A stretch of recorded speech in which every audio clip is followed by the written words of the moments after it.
Hello, everybody. How's it going? We are live here at the Mongoli Show, getting ready to do. Getting ready to do our rating. We're going to be talking about Wake Up Dead Man, the third movie from Rian Johnson. Talking about Benoit Blanc,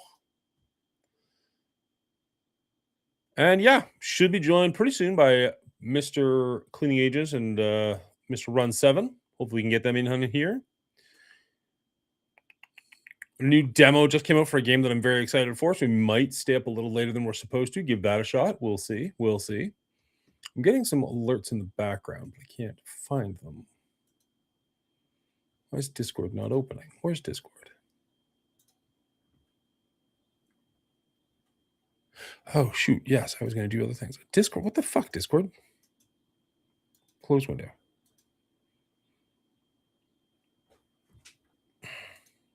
Sometimes my computer is weird. Apparently, it just shows violence this morning. Don't know why.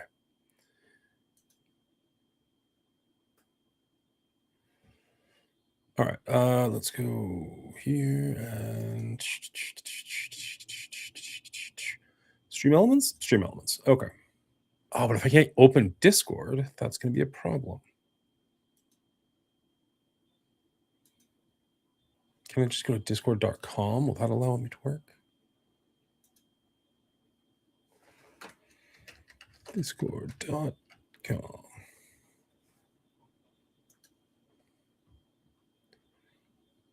Open Discord. Maybe. All right, that worked.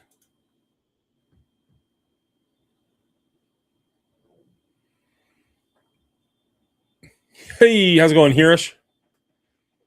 Good to see you. All right, Brian just said he's not going to be live streaming tonight, but he is going to join us hopefully sooner rather than later. Hey, Hillary, how you doing? All right, what we're going to try and do is, can I get an invite? Oh, I can copy a link. Okay. So, Hillary, try this. If I send you this link, does that specifically send you to the Coalition clip section? Hey, I finally made a stream again. Good to see you, Green Tuckin. Been creeping for a bit, waiting for both. Nice.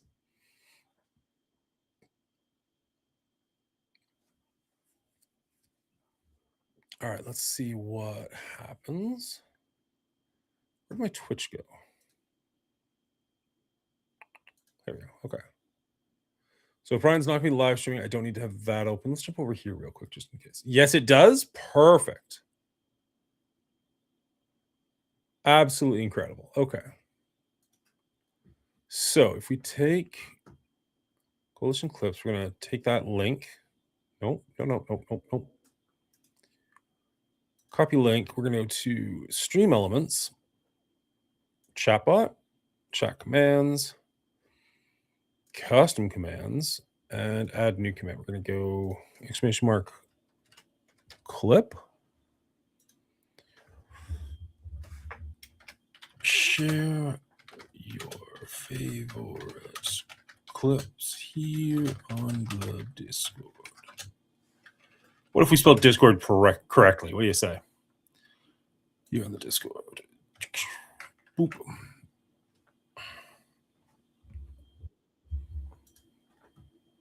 Ah, it looks like a Run 7. Hey, how's it going, buddy? I'm fucking tired, dude. Fair enough. Your voice okay? Yeah, I'm fine. Okay. I'm just gonna save all of my energy for when we go live. 0 to spare. I am technically live right now, just so we're all right, super. Well, I'm not. So. Okay. So you'll tank my channel, but not yours. Got it. Yeah.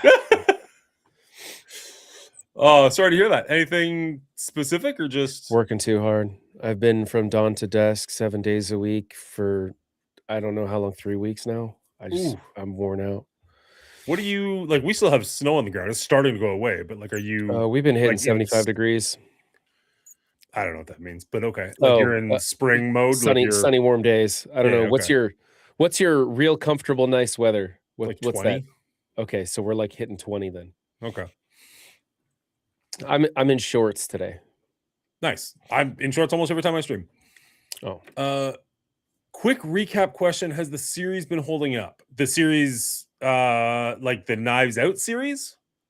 I mean, we're literally going to discuss that in a few minutes, but I would say yes.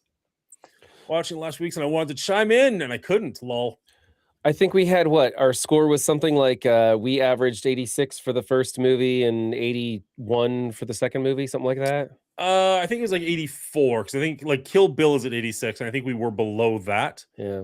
But now we're sitting at 80, which is still pretty decent for 2 movies in. We'll Very, see how very we do good after the third one. for any franchise, really. Green Tuckin, did you know you can hit ! movies? That'll take you over to YouTube. You can catch up on all the previous episodes. Currently, YouTube is caught up. And if you want to hit ! podcast, if you'd rather listen to it while you're driving, you can do that and find it on one of a dozen different platforms. Now, unfortunately, the podcasts are behind. I have been trying to get them caught up. It's just a matter of time, really. But I do want to get to the point where the podcasts are coming out at the exact same time as the YouTube episodes, so Monday afternoons. But it's still just it's just a matter I need to sit down for like 2 days straight and just edit podcasts, and I just don't have the time for that. So until I get then, you'll have to watch back episodes, but you can do either one. We are on Amazon, Apple, Spotify, a bunch of other ones I've never heard of, like a bunch of different places, so you can find us if you're looking. But appreciate the fact that you're looking. That's awesome. Thank you, Hillary. You're the best. You should go back and watch the YouTube ones, but I've just been busy. Understandable. Absolutely understandable. Usually not used. Side note, still vape free and off patches too. Well done, Miss Hillary. Hello, Demalion. How you doing, buddy? I'm going to check this link, the podcast one. Does that actually take you to like the tree? It does. Okay, so this is actually the R rating website, or the closest we have to one currently, where you can see that we have Apple Podcasts, Spotify, Amazon, Pocket Cast, iHeartRadio, Pandora, Deezer, Podcast Addict, Player FM, Podchaser, Overcast, Castbox, Podcast Index, just a plethora. If you are looking to find us, you should find us somewhere. Thank you again for posting that, Hillary. You're awesome.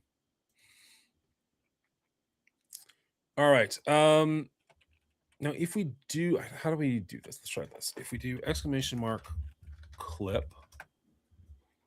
Okay, so that doesn't look like it takes a clip. It'll just send you the link to that specific section in the Discord. So if there is a clip of the Mongoolie show that you think is particularly hilarious or embarrassing, you can clip it and then ! clip, post it directly in the Discord where maximum amount of people can laugh at me or with me. I'm very funny.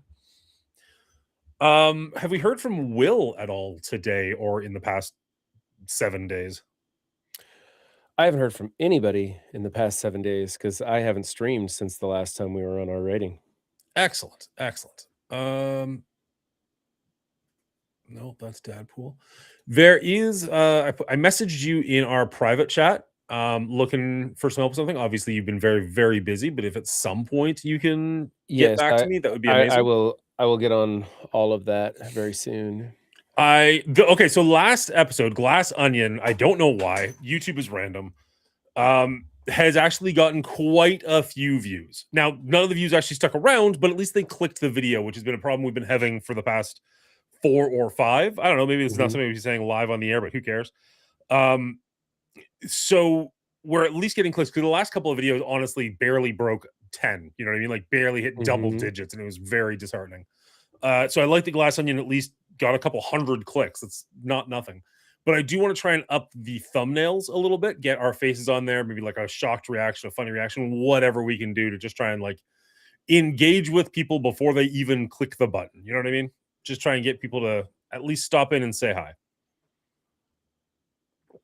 That being said, we got a bunch of people here stopping in and saying hi.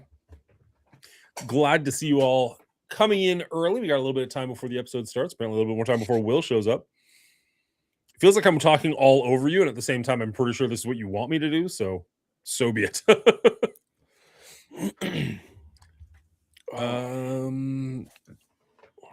At Cleaning Agent, we are live when you are ready. Man, usually I come in and you and Will are already up and running. Well, in fairness, normally you're up and running by now. Well, that's true. Yeah, I'm normally have been streaming for like an hour or so. But Sorry, Hillary, when I'm on Restream Thursday nights, none of my redemptions work. Look at this handsome bastard. And Will's here too. Whoop, whoop. How you doing, sir? Hi-ho. Good. How are you? I'm Good doing evening, Will. excellent. Hello. Brian is dead, so we need to carry his ass across the finish line on this one. But Yeah, hopefully we will wake me up. Huh? I was gonna you say see what you the same did there. thing. Nicely done. Movie puns, they're the best. Jesus. All right. I did just eat some food and drink some sugary beverage, so hopefully I'll snap to here shortly. 2 Canadians, 1 American rating a movie. Yeah, that's pretty much it. Brian, can I assume that you are not terribly interested in doing a warm-up game? You kind of just want to get into it? Yeah. I kind of want to get into it and get out of it rather quickly and then go to bed is my goal for tonight. I'm sorry, Fair guys. I'm just you're allowed I even to be had tired. this was the first time in a while when I had the thought of I can do this, but I don't want to. Maybe I Yeah. should just call in sick. Tonight was the first time when I had that thought, and I was like, "Nah, I'll push through." I appreciate there you have been being other here. there have I been other times understand. when I couldn't because there was stuff going on, but never have I ever just been like, "I'm not feeling it." But Well, I mean, you know what? It's episode, I have no idea what, but got to be like 70 or 80 or something like that. So if this I is the think first it's about time that 80. you've been like quiet and reserved and tired, we'll allow it. It's not like this was episode 2. I'll If this get is in there. episode 2, that'd be a bad sign. Super Yeah. interested in this week's. Miss Hillary, we did not do a watch party this week, but I'm assuming you have seen it. You're ready to go. I think she mentioned she was watching it. Yeah. And as always, if anybody wants to jump in at the end of the episode and give their 2 cents for a few minutes, more than welcome to. Just let me know ahead of time so I can get that link out to you. Other than that, do we want to just jump right in? Yeah, let's do that. Yeah, we can probably do that. Let's see. I don't. Give me half a second. You take all the seconds you need, I don't think that's true. unless Brian says otherwise. Okay. Nothing going on new on the Patreon, so we're good there. We don't have a sponsor anymore, so I think we're good to just jump right into this. All right. Take it, Will. Oh, wait. Oh, Make sure that beautiful curtain is wide open. oh yeah, open them curtains. Let me open my curtain. Switch. Too. Oh, yeah. Can you... More. Okay. I think you have a redeem for that. Okay. That's true, actually. Fortunately. Wake Up Dead Man 2025. When Benoit Blanc is invited to investigate the murder of a priest, he ends up questioning the faith in his own abilities when the case proves to be unsolvable. And because we can edit this out, what on earth is an Ugwug? Oh, this right here is. I was wondering that myself. It's like a sea creature of some kind. I have no idea. Okay. Behold the Ugwug. I like it. It was a gift. I don't know. Yeah. As all best shirts are. Get your gift today. Get your gift shirt. Never mind. Moving on. Hello, everybody, and welcome back to Our Rating, the show where I get together with 2 of my friends. We take a movie franchise, break it down by movie, give it an individual score, and then throw it back on the board so we can see where it compares to the other movie franchises. This week, I'm joined, as always, by Brian and Will. Brian, how are you doing this week? I'm pumped, Dan. I'm ready to do this. Excellent. I love to hear it. How about you, Will? I'm a little chilly right now, but I am warming up to this movie review. Fantastic. Now, this movie is brand new. We just did the other 2 movies. So this week is a first for all 3 of us, correct? Nobody's seen this one before now? That's correct. Correct. Perfect. I watched this one. We didn't get to do a watch party on this one. We've all been very busy the past week, unfortunately. But I watched this one with my wife a couple of days ago. I thoroughly enjoyed it. And then last night, I was kind of trying to put my review in my head and put things together and realized I wasn't 100% on the timeline. Started watching it again. Don't yell at me, on my drive to work and whatnot. Like just kind of had it on in the background. And I got really invested into it for the second time in like 3 days. And I'm like kind of dying to finish it. And like, there's a good chance when we're done this review, I'm going to go to bed and just watch the rest of it in bed. Nice. I really enjoyed this movie. I Well, know I was playing cards a little bit early on that one, but for the third part in a franchise, I'm Not really disappointing. happy about this one and very excited to talk to you guys about it. How did you guys feel about this on your first watch? I had two issues with this. One, I had the ending pegged or really close to it right from the jump, and I thought for sure this has got to be a head fake. Sure enough, it was what I thought it was, or really close to it, anyways. Like the gist of it, I kind of got the big twist, and I was a little disappointed because it was like it seemed so obvious to me that it had to be something else. No, there was more to it, and it was still great story and great to unfold and everything. The second part was that I had a little bit of trouble following like what was going on in the meantime, like some of the back and forth, like, oh, they did it, they're guilty, no, it's who, back and forth. It was a little bit confusing. So I will have a few questions specifically about Jeremy Renner's character, Dr. Nat Sharp, whom I may have missed a few things because I was wondering, well, why are they including them in this and that and the other? So a little bit more convoluted on this one, or maybe I just missed something that had me kind of reeling. But I like, so it was challenging to follow, and at the same time, I already knew the ending. Okay. Interesting. What about you, Will? I do think this movie presented itself as the most straightforward, like typical whodunit plot line, whereas the other ones are very much more here's the big twist and here's how the movie is actually going to go. Whereas this one felt like, oh, this is a more standardized whodunit, comparatively speaking.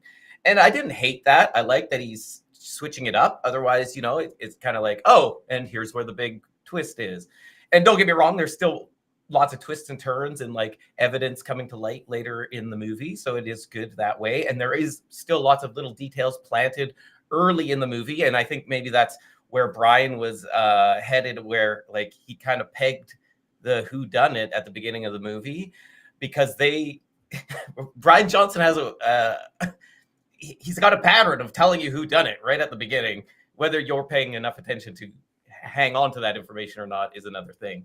So, but overall, I enjoyed this movie quite a lot. I also found it was a little more somber, a little less laugh out loud funny than the others. But again, I enjoyed that change of pace or environment, just to keep things a little fresh and keep you on your toes in these franchise.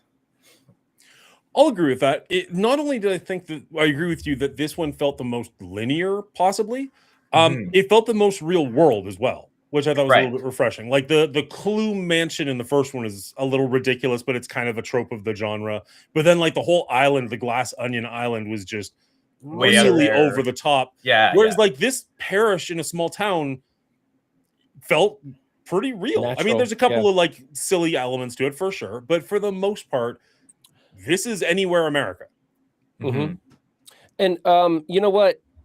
Like the other three, our lead protagonist character, not Benoit Blanc, but the other protagonist of the film, was another showstopper. Josh O'Connor playing Father Judd Duplessis. I can't really pronounce his name. Stellar performance. I really loved his character. He was witty. He was real. He cared. I felt his passion. Did an excellent job in this role. And I was okay with the fact that this movie was his story for like the first half. We didn't really get Benoit Blanc until the second half of the film, but I already know Benoit Blanc and I already know what's going to come there. So getting to know this character and being able to invest in him like we didn't see in the second movie in the series so much, we had trouble latching on to that protagonist. This one was easy to latch onto. You cared about him. You were invested in him. I agree. I actually think this is my favorite of the main protagonists. I thoroughly liked this character. And I'm not going to lie, I was really nervous at the beginning.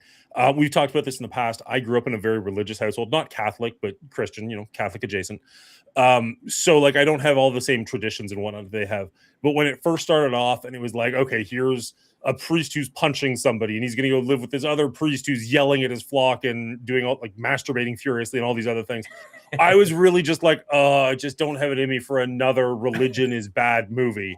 Right. And they really turned it around in the point where like you watch Father Judd be a legitimately decent priest most of the time. He struggles. Sure, he's human. Yeah. But like there are those moments where he's connecting with his flock and he's like revitalized. Like he has a moment where he's crying with Benoit Blanc. It's like I felt like I was being a priest again. Or the phone call he has with the Louise. heavy Louise, thank you, the Yeah. heavy, I want to say heavy weapons, heavy equipment manager. Mhm.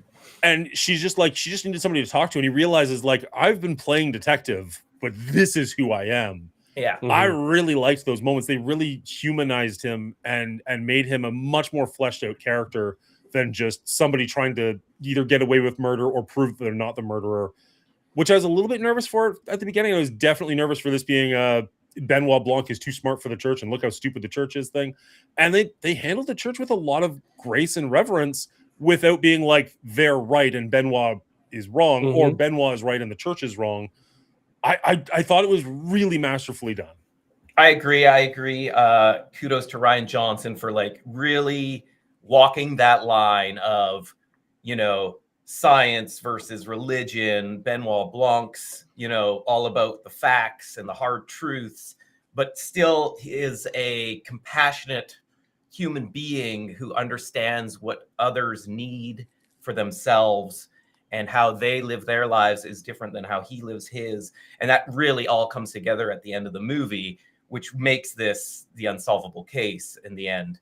And I thought it was very, very well scripted and played out in front of you. It was almost perfection in that way.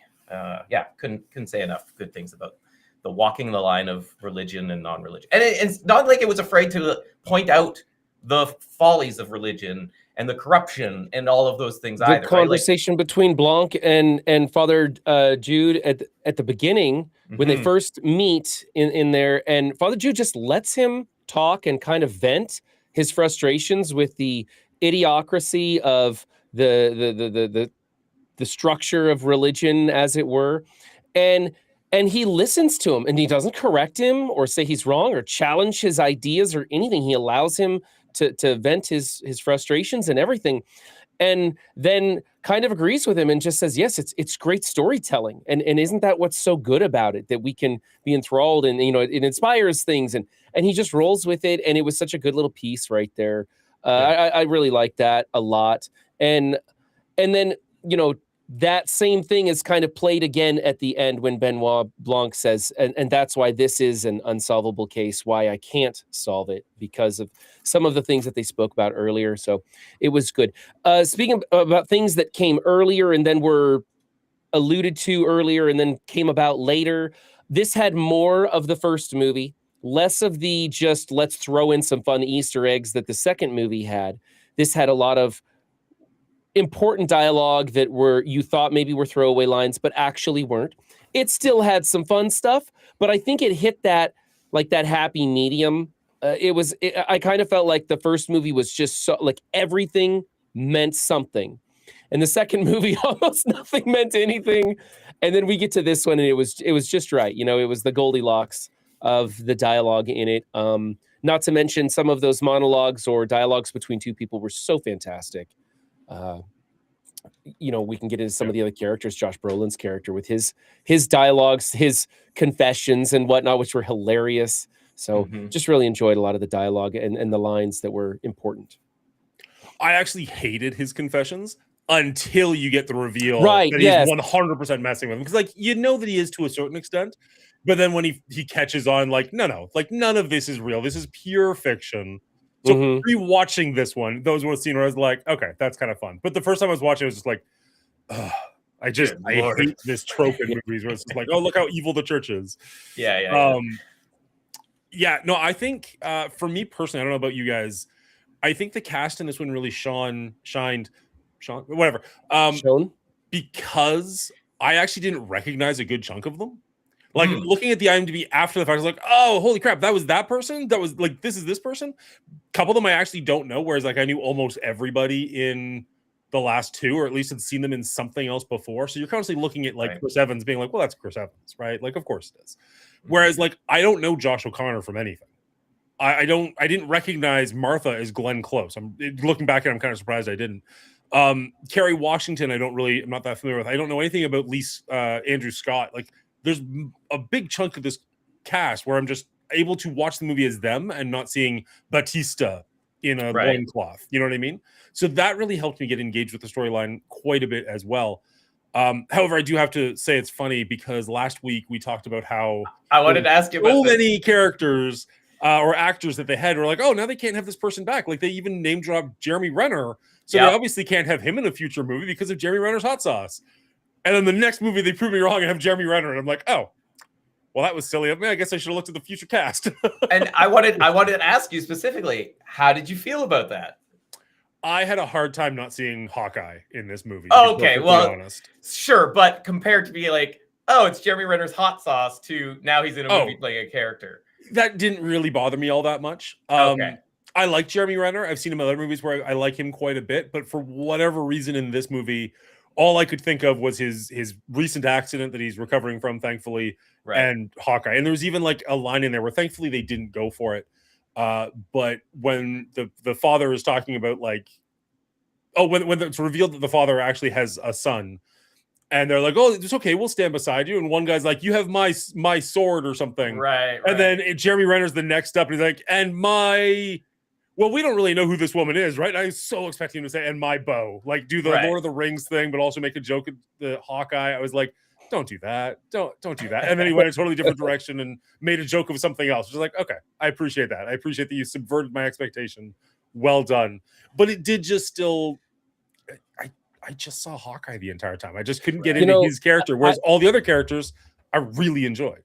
I kind of thought Jeremy Renner's character was the weakest in the movie, to be honest, Dr. Nat Sharp, because he was kind of a dumb character, you know, he was kind of dumb, and he didn't really do much. He felt like he was more of there to progress the plot, you know, rather than have any real importance.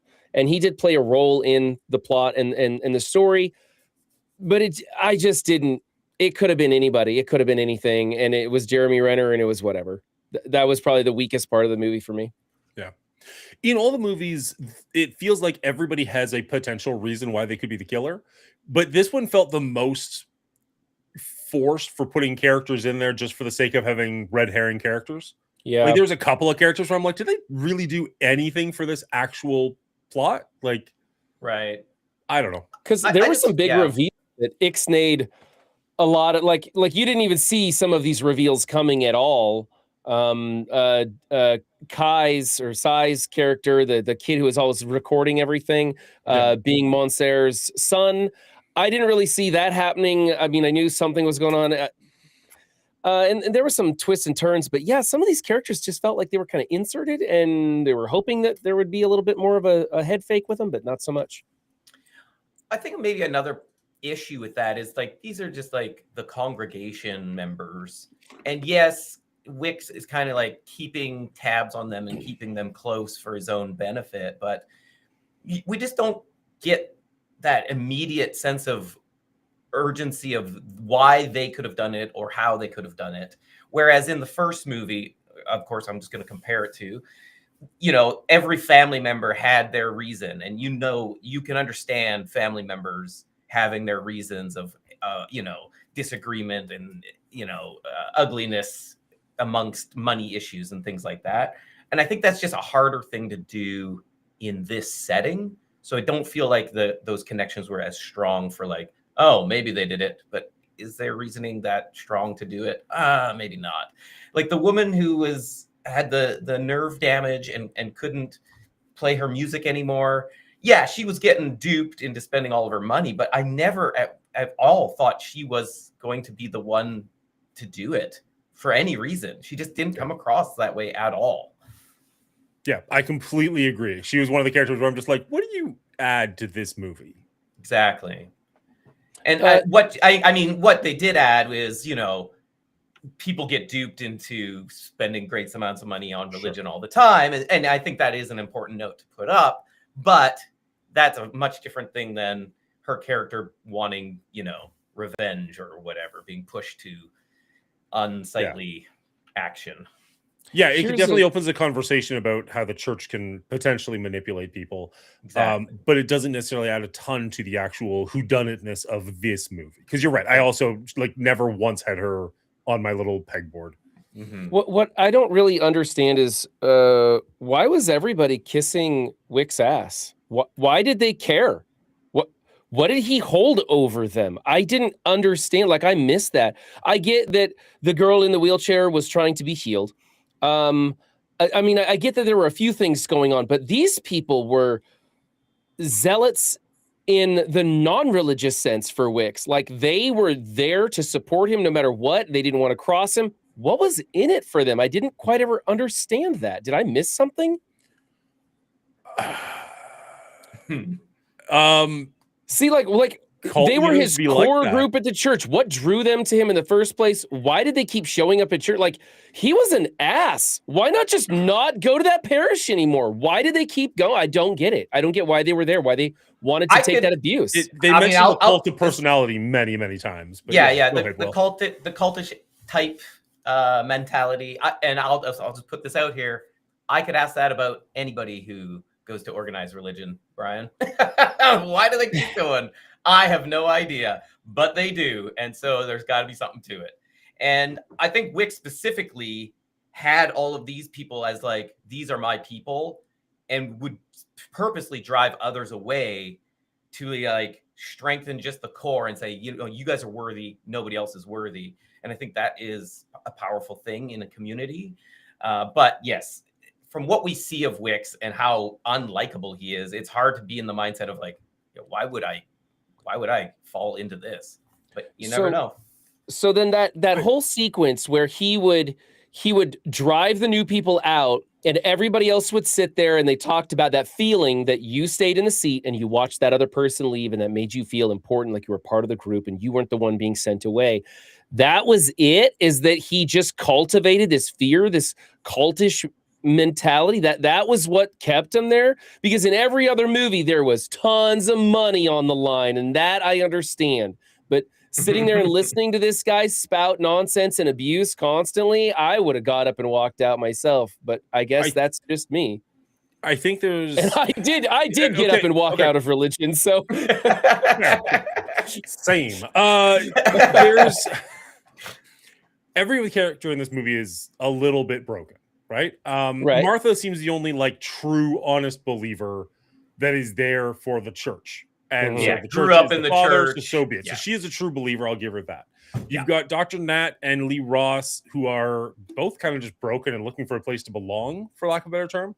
You've got Simone Vivain, I think is the cellist, who is looking for a miracle and feels like maybe, you know, somebody this passionate is the one that can give it to him. Cy is the only one that sees him as an actual like force. Like he's trying to get into politics and he can't do it because he's just not personable, despite trying everything to have some sort of a personality. Fun rundown of everything you can do as a politician. I tried all these things and nothing worked. Why did nothing work? People are just numb. I don't understand why anymore. I thought his character was actually very funny. So he recognizes what Monsignor has that ability to draw a crowd and bring them in. The only one I don't really have an explanation for is Vera, is the lawyer. She's already got power. She's already got some standing in the community. Like I don't know exactly. I don't personally understand what she's getting from this. But I think because her father was a follower and she wanted to make her father happy, so she followed in his footsteps. That's all I got out of it. Good point. She's still trying to make her father proud. She's still looking after her half-brother. But she did have the least. So when she found out that all she's been doing was to cover his lie, that's why she blew him up, right? Mm-hmm. And so that kind of made sense to me. And then Monsignor's like, that's it. I'm going to tear you all down. I've got all your confessions. I've got all the dirt on you. I'm going to just burn you all to the ground, which then gives any one of them reason to murder him, other than the girl who wants to be healed, which she could just be pissed off and want to murder him.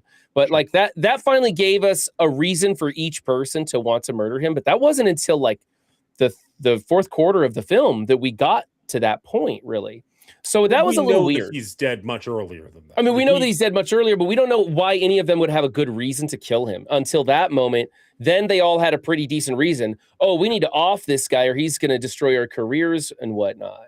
Notice the one person he didn't tear down, though, was Martha, was the true believer. He's the one that, like, he didn't have anything on her or say anything against her, just, you know, tears everybody else down and then just moves on. So then why did Martha want him dead? Like, why did her and Dr. Nat Sharp put him down? Like, I didn't get that.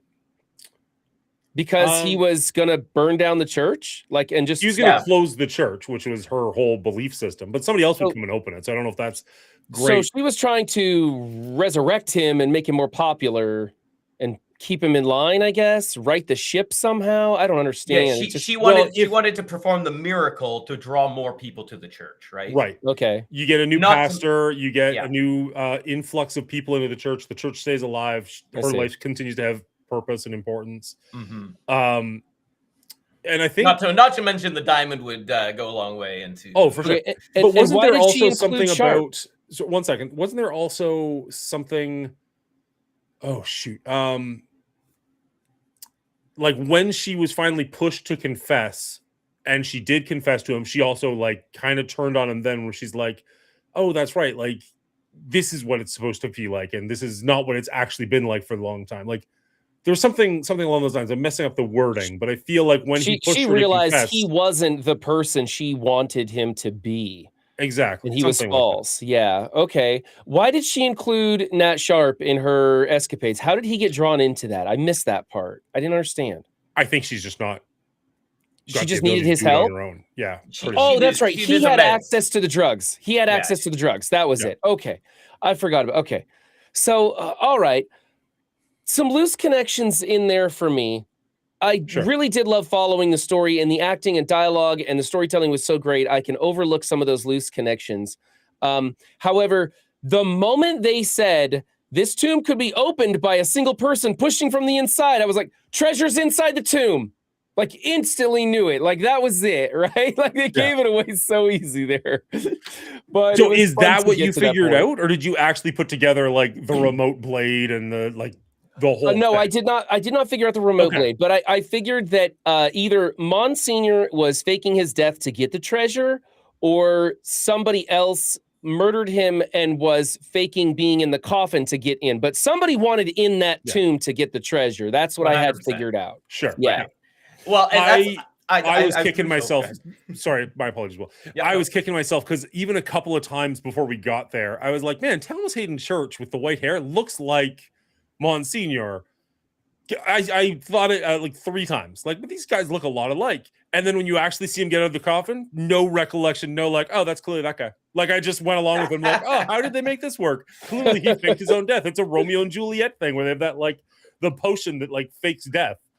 But then they did the pancake flipping scene. I'm like, I don't know exactly what I was gonna say. I was like, they purposely flip him like a pancake and they're just slapping him, being like, this is a dead body. There's no way this guy's rising from the dead. And then he rises from the dead, and you're like, everybody's like, wait, is he dead? I think that's pretty funny. That's pretty funny. I was wondering what that whole body reviewing scene was about, but then I was like, oh, we needed to absolutely know for certain he was dead. We needed that, and that's what that was about. And exactly. and it was so the way they flipped the pancake was just so funny. My wife and I both laughed. Super good, super good. Yeah. Now, and so you mentioned that you were on to where the money was, and that's good. I was more on to who done it right off the get. Because Rian Johnson says at the beginning, Martha takes care of everything and knows where all the dead bodies are buried. And she just like jumps out at everybody at every moment. It's just like so funny to me. This little Glenn Close character just so, and she's brilliant in the movie. But I found like it was the most likely suspect from the get. And when they introduce all the other congregation, you're like, they just don't have the gumption she does. They just don't. So that's how I felt in this one being a little more predictable. But again, then, you know, she gets the help from the doctor, and there's still the twists in how it's done, because it is this little room where nothing could have happened. Yeah. And then the bit with the drinking I thought was really, really cool, where Priest Judd hides the bottle on purpose. And if you're listening close, you can hear him clanging it up against the door. Like you hear all of these little clues as to where the bottle goes. But the reason he did it is because he's a good priest and he didn't want Sam to relapse. And I thought that was just like so caring and so just really laid out what his character was and made him that much more lovable, and you wanted to root for him all the more because of that. Because even through all of this, a man dying in front of him and him going to get blamed for it, him being like, how did this happen? This is the wolf head I threw through the window. He still took the time to save somebody else from their addiction. And that was just like poetic. Yeah. He always had somebody else on his mind, not himself. Mm-hmm. Yeah, I too thought Martha was the obvious choice right from the get-go. And so that's why I thought this has got to be a head fake. They're making this too obvious that it's Martha. And so when it was Martha, I was a little bit like, what? Really? Okay. I guess that's what we're going with. But still interesting, like you said, to see how it's done, who they included, because the mystery of how he was murdered in the room, the impossible, the locked, what do they call that? A locked door murder, was very good. And I've never read Hollow Man, but somewhere along the line, I knew the 4 different ways to make that happen. And so I did know the 4th one. And so there was a part of me that was thinking, okay, maybe Jude did do this and he's trying to throw it off. I thought maybe that was like that was the big fake or something. I didn't know. So I kept holding on to that. And of course that wasn't it. He was a good man the whole way through. So lots of twists and turns, lots of interesting things in this. You also mentioned it a little bit earlier, but it didn't really play into this, but his last name, which you had trouble pronouncing, and I'm going to as well, Duplantis, when it's written down, I was kind of like, oh, like, kind of looks like duplicity. Like it might have like a dual meaning or something. So I thought, yeah, like he's this really nice pastor. He's got this passion for it. But we do know that he's a boxer. We do know that he's killed somebody before. Mm-hmm. Who knows? Now, that being said, for a boxer, he's got pretty slow reaction times. Like he got hit a couple of times in different ways. And even when he's like got his dukes up to like fight Josh Brolin, it's like, this doesn't look a lot like a boxer stance to me, but okay. You do you. So I thought they were going to maybe a 1920s Irish boxer. Yeah, exactly. He has got knuckle cuffs. No, I really liked Martha, her Glenn Close's performance. She only really does the like sneak out and jump thing twice, I think. I thought that was going to be more of a thing that she would do. Like after the first time, she really scares the pastor. I was like, yeah, I could have used a third one of those somewhere. That would have been funny. I think there was room for one more, and they didn't take advantage of it. What do you guys think about the fact that all 3 of the murderers / aggressors have been Avengers? Yeah, we got the Hulk, we got Captain America, we got Hawkeye. Oh, that's switch true. it up a little. I didn't even think about that. Wow.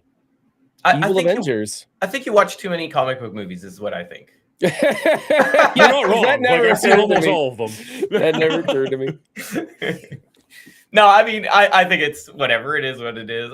I like when I get to see those characters or those actors kind of portraying much different roles. So that's nice to see how well they can pull it off and let you forget that they were the Hulk and America's ass is another thing, right? But no, I always enjoy watching actors who have been so concrete into something try to branch out and see if they can really pull that off, because it's a great a great talent that's able to do that. And I think for the most part, all the actors did pretty good throughout the franchise in that case. Yeah, I think on the other side of that coin is Kerry Washington. She tends to play the same character in everything she does, but she does such a phenomenal job of that character. That woman who's on the brink, under a lot of stress. She's under tons of pressure. Maybe wants to do the right thing, maybe did the wrong thing, maybe she's covering something up. I think she was in Scandal, was a TV show that I watched her in a lot, and does a phenomenal job. I would like to see her do different roles and see what she can do, because she does such a good job in this type of character. But she was playing the usual thing she does, but props to her for doing a stellar job. So her character was really good for me to watch. Yeah. Mila Kunis was in this too, right? She was. That's about the best way to word that. Like, yes, she was in this as well. I did not even notice that was her for like the first 10 minutes until we got her like inside a room and she took her hat off and was talking for a while. I was like, oh my goodness, she was from that 70s show. Yeah, that would kind of caught me off guard. A little bit of a different role for her, being the sheriff, the lead, official in the town, trying to be a little bit more serious and everything. I like seeing her in this. I kind of wish we had a bit more, because I think she's pretty talented. So, and I haven't seen her in it for a while, so it was kind of nice to see her in this.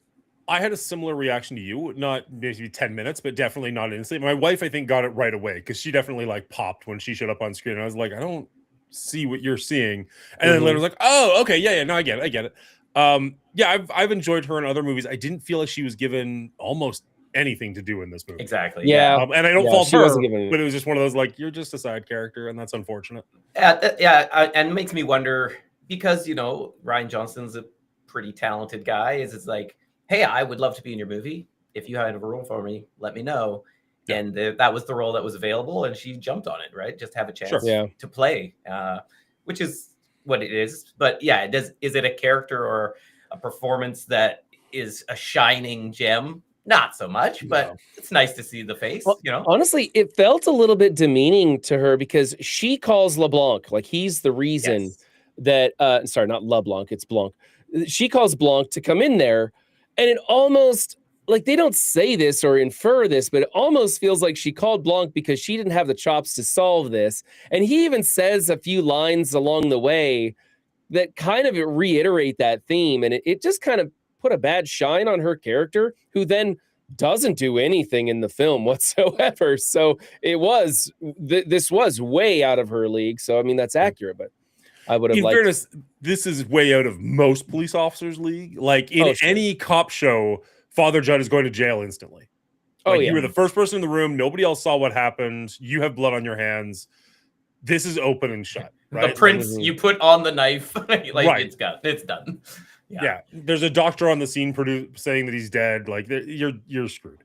One other theory I actually had, though, because he grabbed the knife, you mentioned that it clicked for me, was that he knew somebody else had killed Wicks, and he wanted to cover for that, and so then he stabbed Wicks with this wolf's head thing. I thought that might have been something along those lines. Of course, that wasn't it, but the fact that my mind was going in so many different directions while watching this, even though I suspected Martha and the treasure was in the tomb, right? Like, those were my big ones, and I was dead on with those. Even though I had those dead on, my mind was still reeling in every direction because of the writing of this story, making you think, making you wonder, making you question yourself, making a great film. I wonder if it's training to some extent, because we do mention how Rian Johnson, like, almost every live dialogue has a purpose.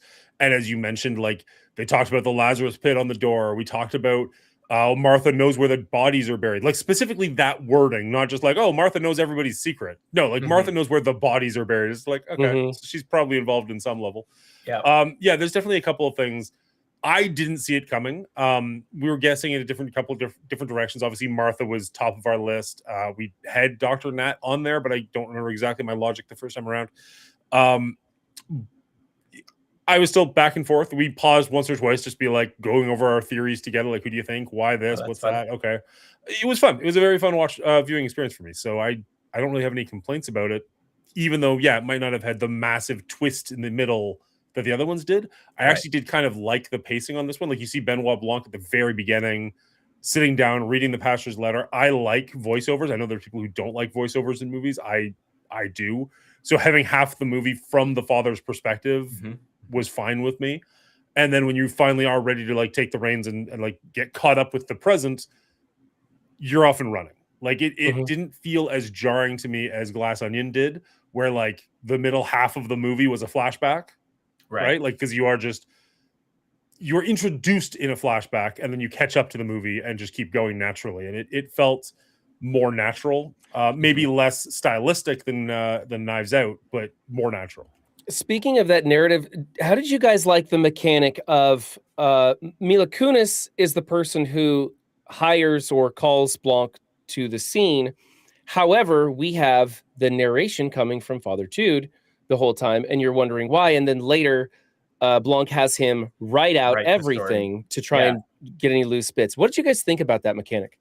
I really really, liked it. I really enjoyed Sorry. it too because no, we're on the same page. I think it's like lots of movies have narration for no reason or it's ambiguous, whereas this one starts that way, but you find out why there's the narration specifically because he was asked to write this letter. It is his storytelling throughout, so it really gave it purpose for the narration, and so I really liked how that all connected together in this case, whereas a lot of movies just kind of throw it in willy-nilly and doesn't quite grab you the same way. I agree, but for a different reason. I really do like the voiceover, as I mentioned. That's just a trope in movies that I do enjoy. I do like it when this one where it had a purpose, but I also like. I think I'm going to enjoy these movies more so when we get more of the Knives Out movies when it is another character's story and Benoit Blanc is there to flesh it out, as opposed to it is Benoit Blanc. Like it felt like Glass Onion was a Benoit Blanc story that had other characters in it. This is a Father Judd story and Benoit Blanc is helping him. And I like that aspect better. I really enjoyed connecting with Father Judd, hearing what's going on inside of his head, seeing how he got to where he is. Like that worked out really well for me. And then you even do get a bit of a red herring or a twist, or whatever you want to call it, when he finishes the letter and Blanc instantly is like, why'd you do it? He's like, I didn't know why I thought I could lie to you. Like for a second, you're like, wait, what? Like, Right. Yeah. Father did it? What? It's not. They're talking about something else, and they do that very much on purpose. But there was definitely like that 2 minutes where you're like, what? No, I like this guy. Yeah. I thought that was very clever. I think that's him calling him out about the bottle, right? Like hiding the bottle. Yeah, that's what they're talking about, but they do not make that clear. And 100%. on the second viewing, I was looking for it. No, it is very, very obviously them trying to red herring you, and I'm fine. And that played into some of my side theories so well that I believed it hook, line, and sinker when he said that, because I wasn't thinking the bottle. I was thinking, oh, maybe I was right. Maybe the father did do it, you know? And so, again, great writing. Just makes this a very enjoyable story. So both the first and second movie, I had no clue who done it. This one, I knew full well who done it, almost how and why. And yet I still so thoroughly enjoyed watching this movie. So I think that's just a sign that you can have it either way and you can still make it great. Still staring at my face. It takes me a second, guys. Come on, give me a second. It's all good. It's all good. Good to rate? I'd be remiss. I know Dan gave his favorite line in, I think it was the second movie. Yes, it was. About telling the truth. My favorite line in this movie was from Martha, who said, "It makes me sick, these kids painting all these rocket ships." It was just delivered so well, and then the looks the other guys share is just so funny. Yeah, that was great. Because, you know, there is a lot of fire and brimstone in this. It is more of a somber movie, but there was like these very beautifully placed, laughable moments that really just like lighten the mood in this movie. And that was one of them. It was just so funny. This clueless old lady talking about rocket ships was just so funny to me. So I think Sy Draven had some, or Daryl McCormack's character, Sy Draven, had some great lines about just how clueless he was. And one of them was where he's like, you know, if with his cult's personality and the money and this, like the two of us, like I could have made him president. We could have ruled the world or whatever. Like his father, his son. He's like Star Wars, and he's like, yeah, exactly, like the rebels. And it's like, oh no, that wasn't not what he meant. Yeah, so funny. Yeah. Quick question: when Martha went in to confess with Wicks, and they both exited and looked a little shocked, did you think she told him where the jewel was hidden, or did you think something else happened in that booth?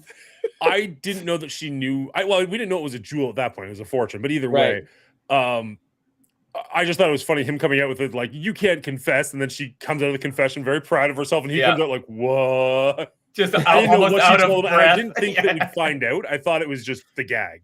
Right. But that's the thing. It worked good as a gag. And then it also, and that's the beauty of Rian Johnson, right? So many times the actors have to play things to have the double meaning.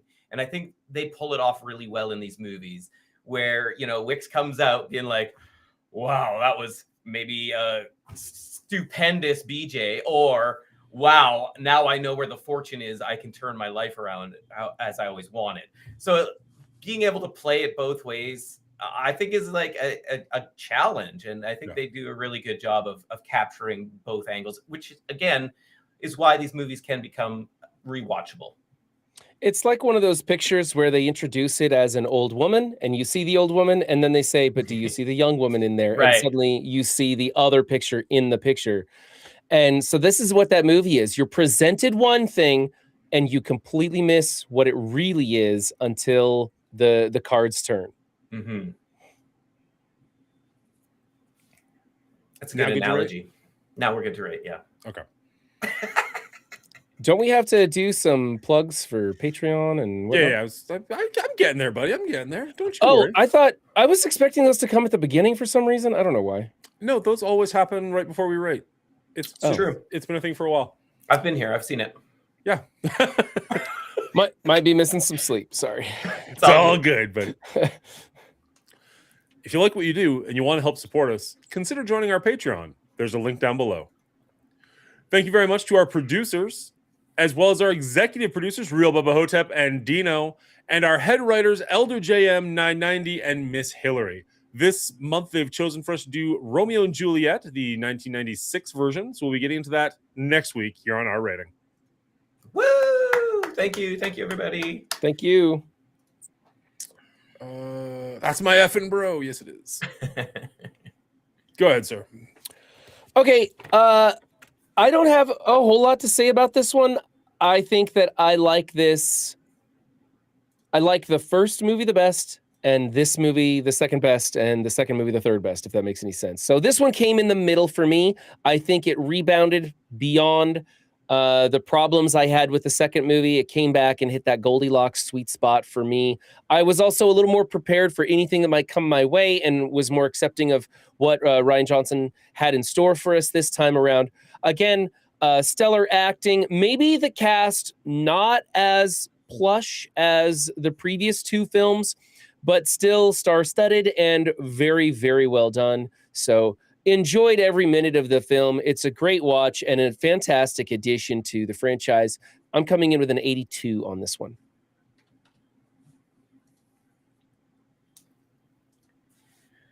Nice. Very nice. All right.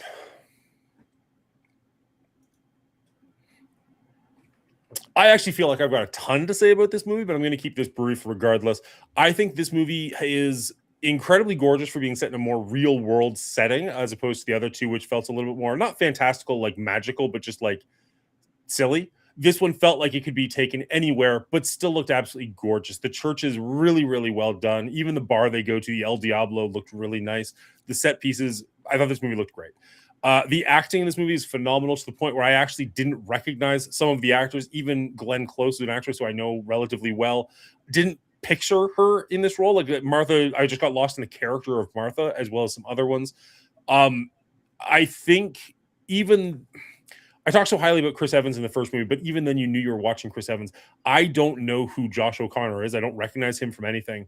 And I think he is by far my favorite character of any of these three movies. I loved watching it from his perspective, hearing his voiceover. Like, he just felt the most real. And I really, really enjoyed his portrayal of this struggling father. The mystery itself is the first one that really got me and my wife actually like discussing what was happening. The other two we kind of watched and just kind of watched and let them wash over us.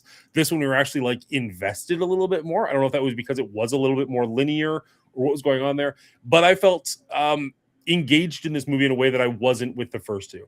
I think the first one could be a better film because of like stylistic choices, but as far as rewatchability, as far as my enjoyment level, I enjoyed this one significantly more than I liked the previous two. I'm giving this one a 79. Still behind Brian, but higher. Yeah. I I'm like just you happy. behind me, Dan. Oh, Mhm. he's waking up, everybody. Clip He's it, guys. waking up. Clip it. How am I supposed to talk after that? All right. Yeah, it's a good franchise. We ruined the movie. If you haven't seen it, why are you watching this? Go watch the movie. It's still worth it. this one's great. I like, again, how I said it walks the line on whether religion is good or bad for you, and kind of lands on if it's right for you, it's right for you. And that's awesome. Now, I love that in the second movie, we get a little Big Lebowski call out. And in the third movie, we get a little Big Lebowski call out where people are literally dressed from like a character from the Big Lebowski in the novelist's lineup. And I thought that was great. If Rian Johnson loves the Big Lebowski, he's obviously good people. So this movie, again, like the Brian, comes kind of in the middle for me. It's an 84 out of 100. Knives Out just has a little bit of a sharper edge for me, but this one is damn fine. Ooh, as soon as they did that first call out, I was like, "Oh, Will's going like that." And then at the end, when you actually see the line of those guys, I died laughing. I had to explain it to my wife; she didn't get it, but I died. It was so good, so funny, so funny.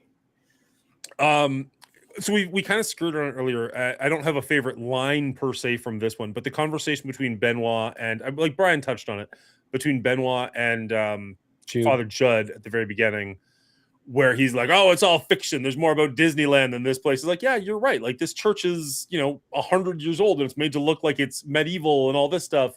And like, yeah, it is a story. Like, we're wearing costumes for goodness sake.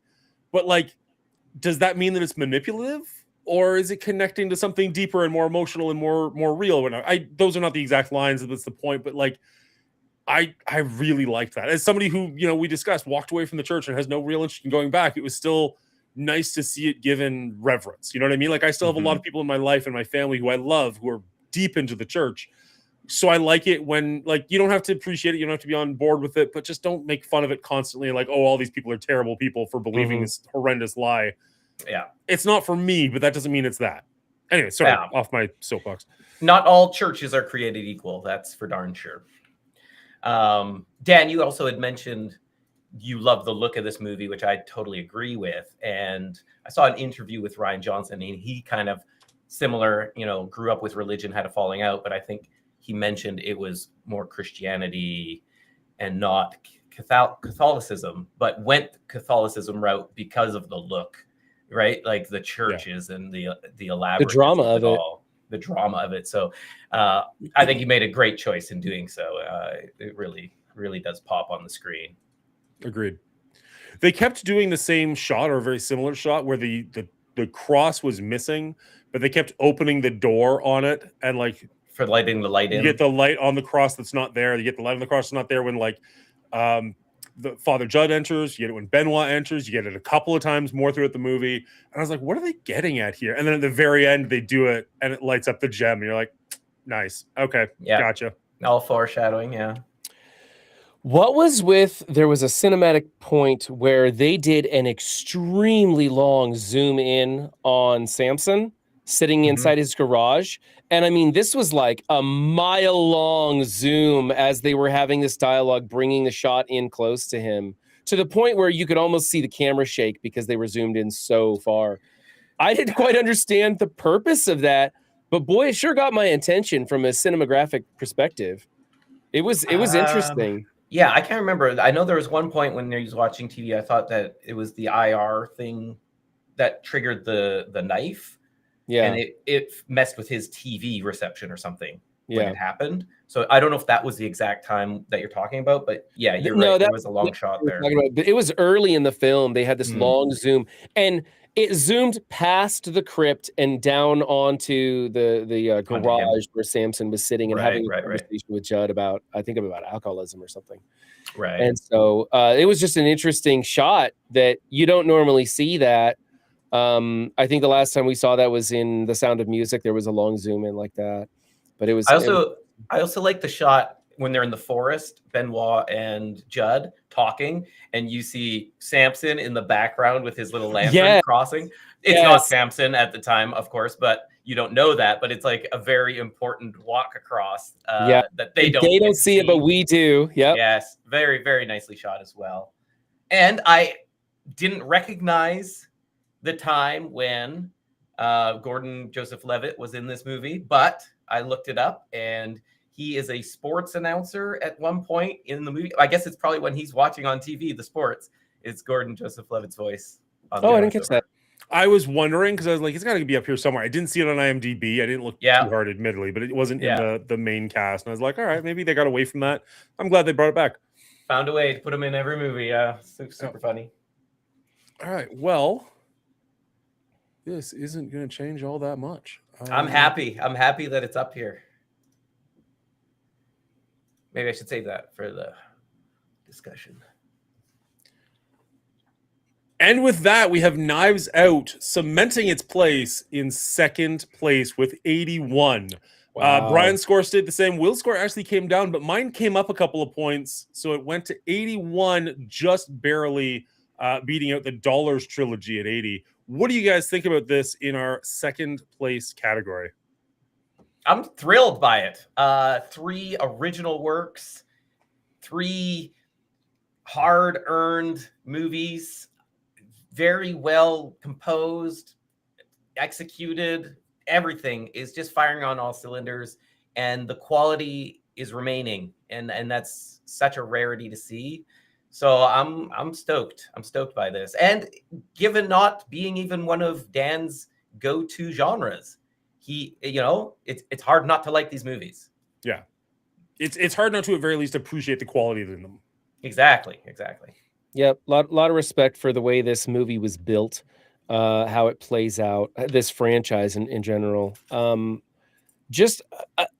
said this with the first film, but I think it's with the whole franchise. I do think that this is a widely underappreciated franchise. These movies are just so well done, and there's so much depth to them and so much to be had.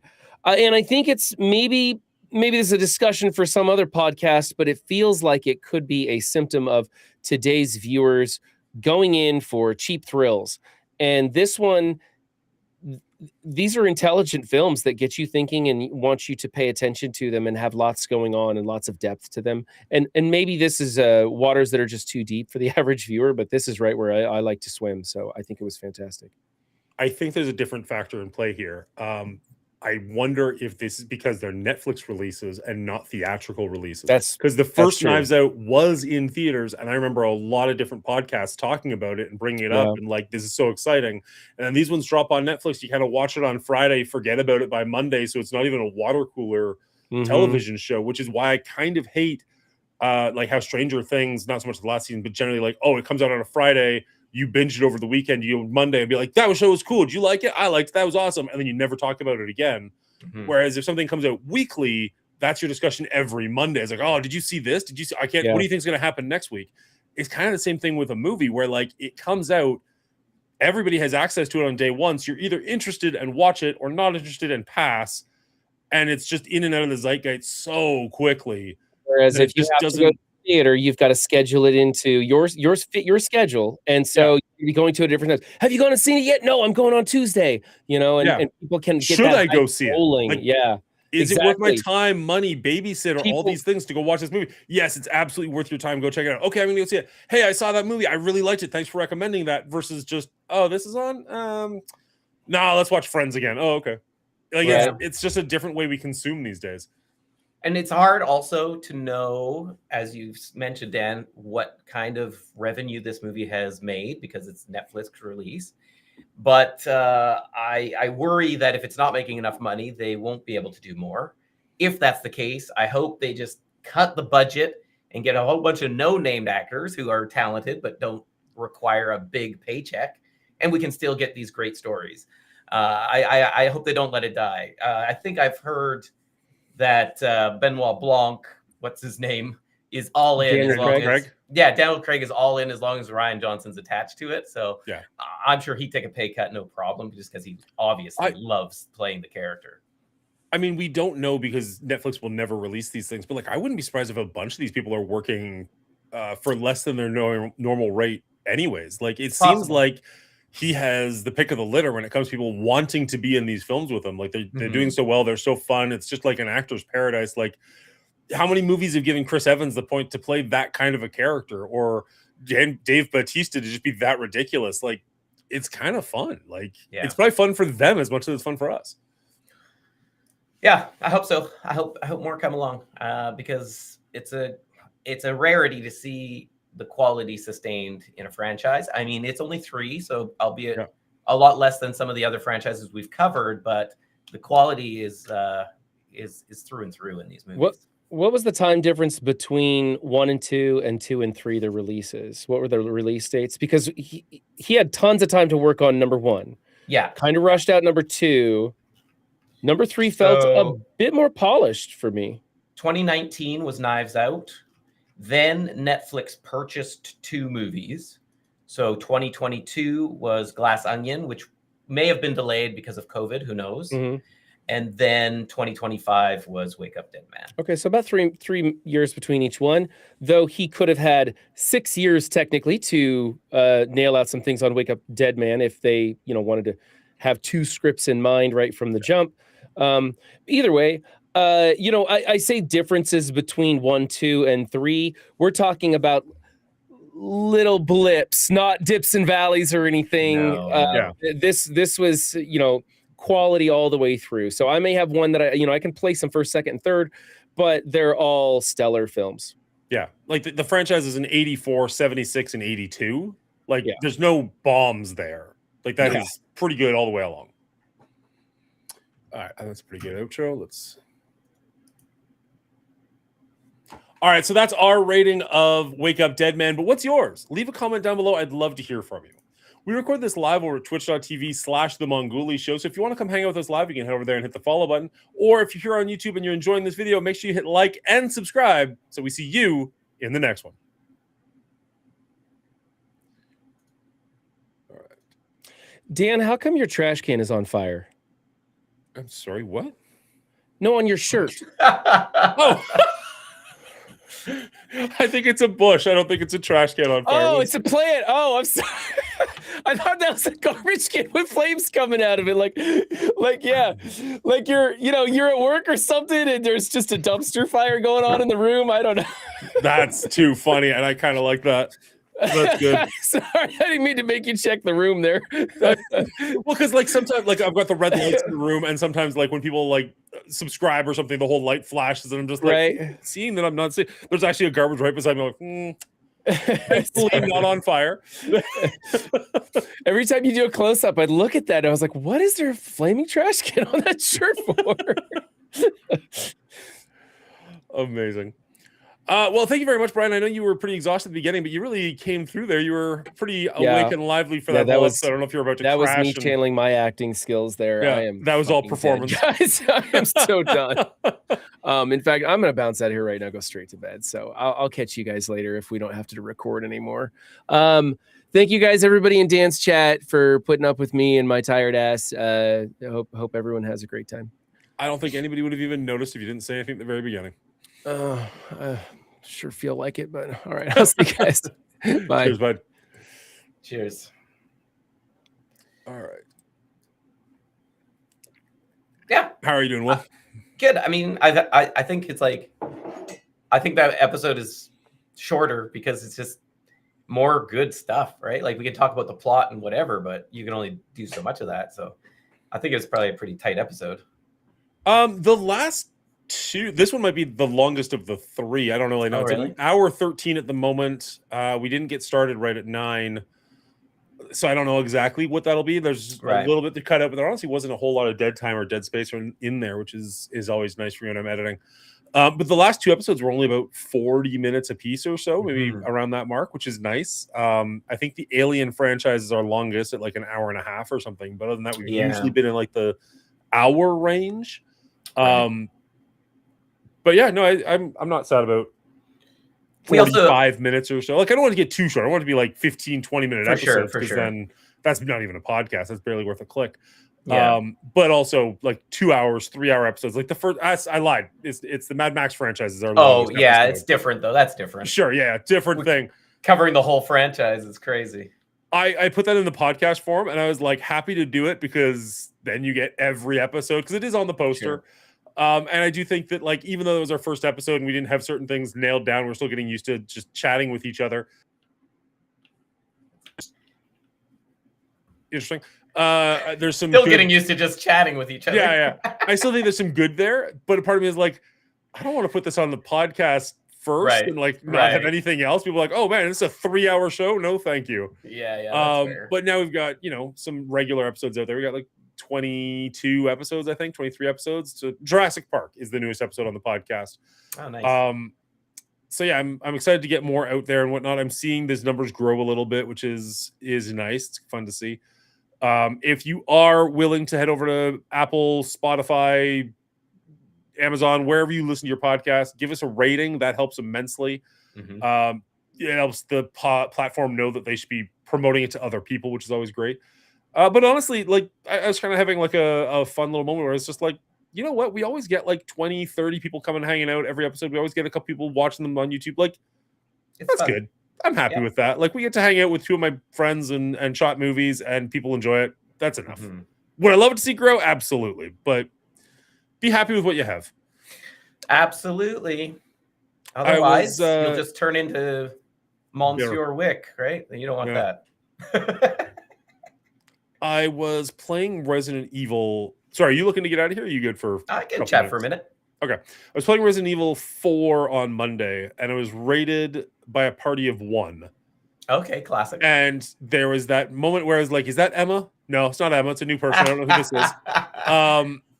And I debated for like half a second, like, do I make fun of them?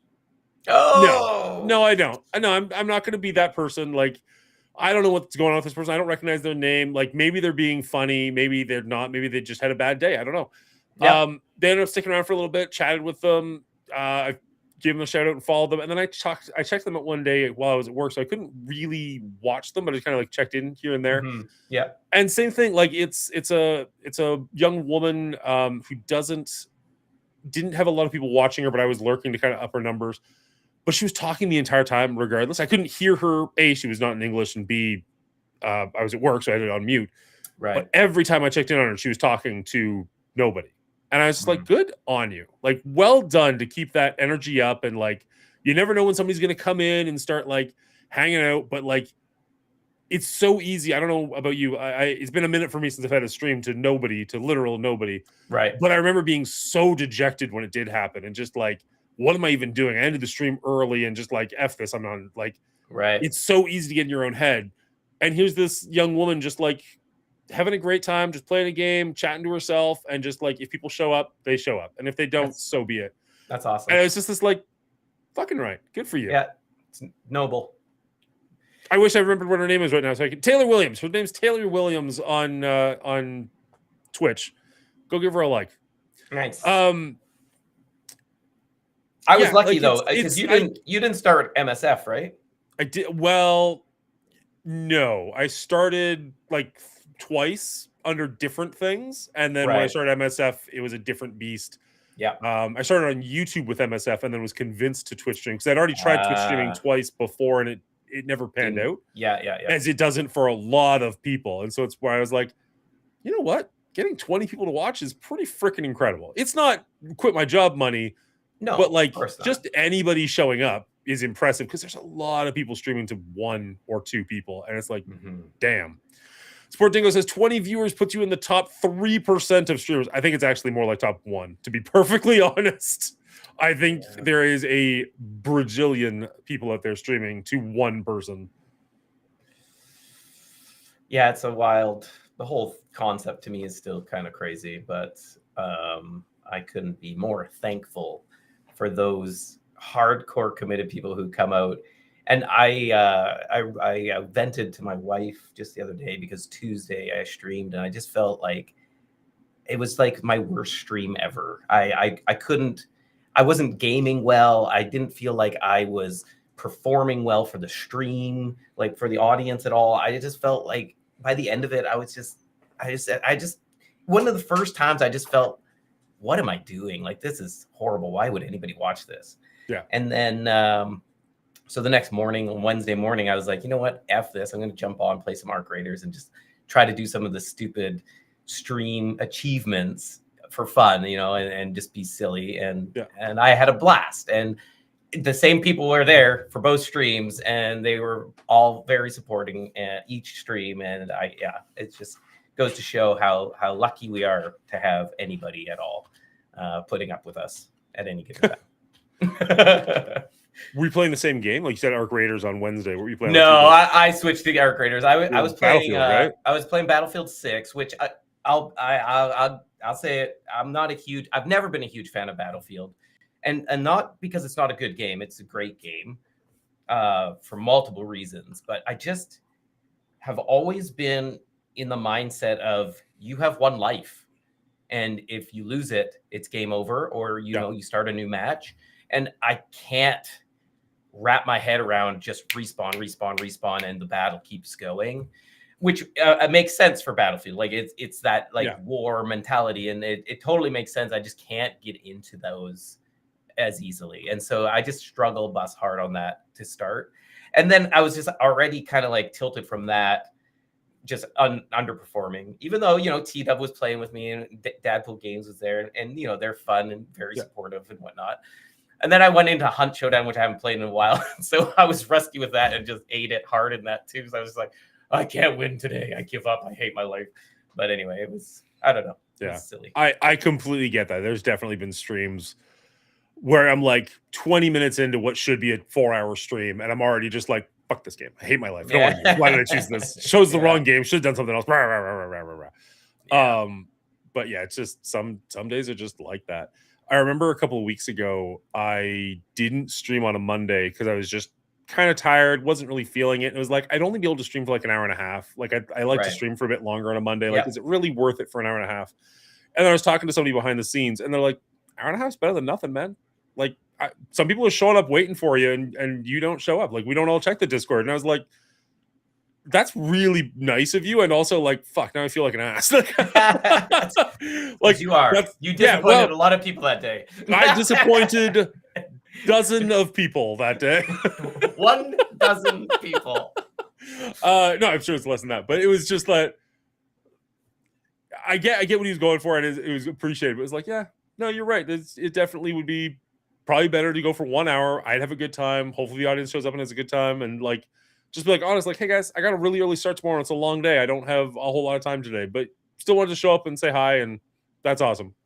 Yeah. On the other side of that, though, we also, we share a lot of the same viewers, and they're all quality people, and they understand when they understand though if it's like, you know what, I can't do it today, and they'll be there the next time, and that's awesome. Oh yeah.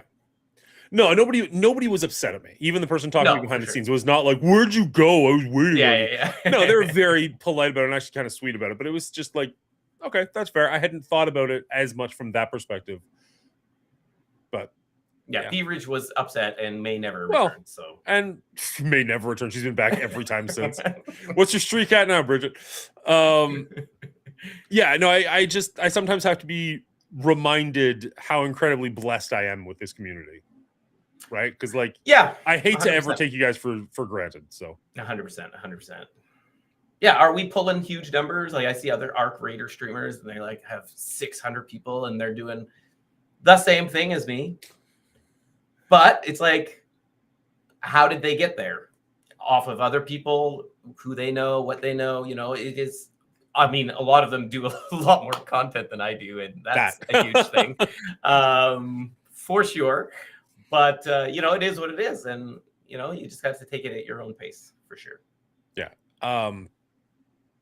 Yeah. There's always the grass is greener, right? Like, I'm sure you look at the guys who have 500 people watching and be like, damn, what would that be like? That'd be amazing. I wish. And I'm sure the 500 looking at the guys with 8,000, be like, damn, wouldn't that be nice? And they're looking at the Asmon Golds with like 50,000, like, damn, like. But there's also people with 1 looking at us with 20 being like, damn. Yeah. You know what I mean? Like, you got to just be appreciative to some point. Max. Yeah, that's true. He had like 4 other viewers, but I think they were bots. It's hard to say. I know Twitch has been trying to get rid of a lot of their bots recently, so. Yeah, it's a hard issue, though, too. It's just a tricky thing. Somehow they just find a way to get in through the cracks. Yeah. Sorry, Casey. The triggers don't work when we're on Thursday nights because we're on a different program. I'm not using OBS. I'm using a website called Restream. Be pissed off. That's how you get viewers. You're right. And I hate that. I hate how accurate you are with that statement. Because I remember I don't know. You never did the whole YouTube thing as much, but YouTube for MSF specifically, because that's what I was heavily engaged with. You could put out a video that you spend a lot of time on, and the thumbnail would be like Spider-Man giving a thumbs up, and like 5 people would click it. And you could do another video that you spent no time whatsoever on, and it's like Mephisto giving you the finger, being like, "This sucks," 10,000 views. Oh And yeah, it's just that, like, I get how the game is played, and there's people playing that game expertly on YouTube doing way better than I am, and I still just don't want to be contributing to put that out in the world.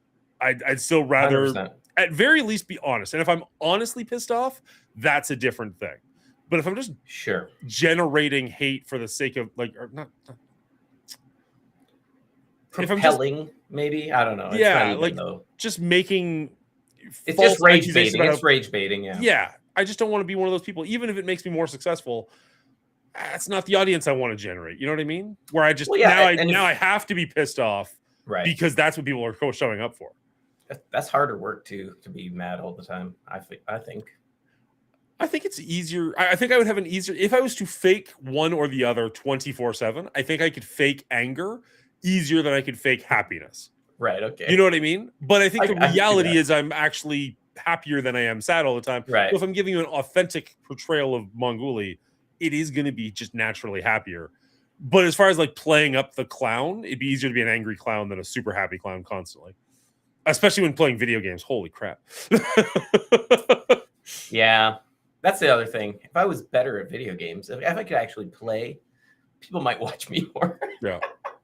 Oh, you were mentioning the One Life thing. I completely agree. Like whether it's like a Fortnite, a Counter Strike, Gears of War was always my thing back in the day. I Right. loved that because it felt like it mattered more, and like Yeah. kill mattered more. Like if you shot somebody down, it felt good. There's only 5 people on the other team in Gears of War. If you can kill one, it feels incredible. Especially like you go on a murder streak, a grenade takes out 2 or 3 people. You're like, fuck yes, guys, we got this. Only 2 left. Let's go. It felt so Yeah. much better than if you're just like racking up your 37th kill in a row in Battlefield or in Call of Duty or something. And contrary to popular belief, I do a lot of stupid shit on my streams constantly. But I feel I live my life as if, like, you know what? What are the risks versus benefits on everything I choose to do? And I take that mentality into gaming. And so that's why I am slower.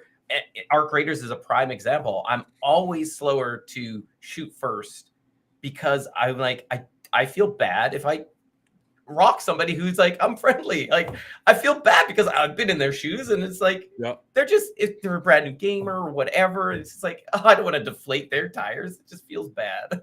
So I'll always be at a disadvantage against people who are just like, nope, I'm just going to gun everything down I see. Yeah. And that's whatever. It's fine. It's just who it is, right? I think that was one of my problems with Arc Raiders is not shooting opponents felt boring, but Mhm. shooting opponents felt like an asshole. Yeah. So Like, I don't want to be bored or an asshole. I'm going to play something else. Yeah, at least so- in Fortnite, like if you see somebody, the point is to kill them. They're going to kill Yes. you. You kill them. So be it. But in Arc Raiders, they're like friendly. You're like, fine, I'll be friendly to freaking I know. I'm have such fear. I'm such the opposite though on Arc Raiders. Is like I love it so much at the same. I hate it and I love it, which makes me love it even more because it's like I'm friendly, and then they backstab you, and you're just like, oh, I hate this so much. But then other times you just are surprised by the generosity of people or the silliness that can happen just from these friendly people out of nowhere. It's just like, but they're always worried that anybody could turn on you on any minute. It's just like you have to be on edge. It's just the weirdest combination that I just truly enjoy. And very few other games can capture that. And so that's why I appreciate it for that reason. But I can completely understand why it's not everybody's cup of tea by any means. And I mean, in fairness, you guys all warned me. Like everybody was like, I don't think this is for you, Dan. I'm like, nah, come on, it'll be fine. I like these games. And I played it a couple, like 2 weeks maybe. And I was like, Right. yeah, they were right. Well, I mean, if you ever want to jump in just to kill people, I'd be happy to jump in and kill people with you. I definitely will go on tears. I play with T-Dub, and T-Dub's like that as well. He's like, I just want to kill people because Okay. I hate the question. I hate the question if they're good or bad. I just want to not go through that, and I don't want to be betrayed, so I'm just going to kill. So he'll jump in with me, and we'll just go on tears. So Yeah. if you're ever up for that, I'm more than game. We can still try to do other things. I thought for sure you'd like the PvE elements of that game, but it is I a do tricky more balance. for sure. It's all like I think that's a good way of putting it that you just mentioned with T-Dub. Like he hates the question. Because if the entire game was PvE and it was like Destiny and you're like, oh, a giant robot, let's all work together to kill it. Cool. That sounds like fun. Or if the entire game was like Fortnite, it's PvP, you're like, oh, an enemy. Now that character has to die. Yeah. But if every interaction is like, am I the asshole? No, they're the asshole. Damn it. Oh, I'm dead. Yeah. Like, Yeah. it's like, Yeah. all right. I don't, yeah. Yeah. But honestly, it's right here, right now. It's not even necessarily that I dislike Arc Raiders so much as too many other options. there's so many things to play. I know. And I have so little time to play any of them. And if I do want to make any sort of YouTube content, then I have to strategically pick what I'm playing and how am I going to make that into something that I can make a video out of right now. Like, I got a couple of ideas and things that I want to do, and none of those have anything to do with Arc Raiders or Diablo or Fortnite. You know what I mean? Like it's gonna be Metroidvanias. Like that's what I love. Yes. That's what I want to portray. Move forward with. I like the Horror Mondays. The audience seems to like the Horror Mondays. Fantastic. But I don't have a way of turning that into really good content unless maybe I get a funny jump scare. Yeah, 100%. But even then, I never seem to react as much as I think I do. Like in my head, I'm like, oh, that was a good reaction. Go back and watch it. Like, all right, maybe not quite what I thought much. Right. That's so funny that you like horror games, but you're not a huge horror movie fan. Is it just because the game can like bring you in more?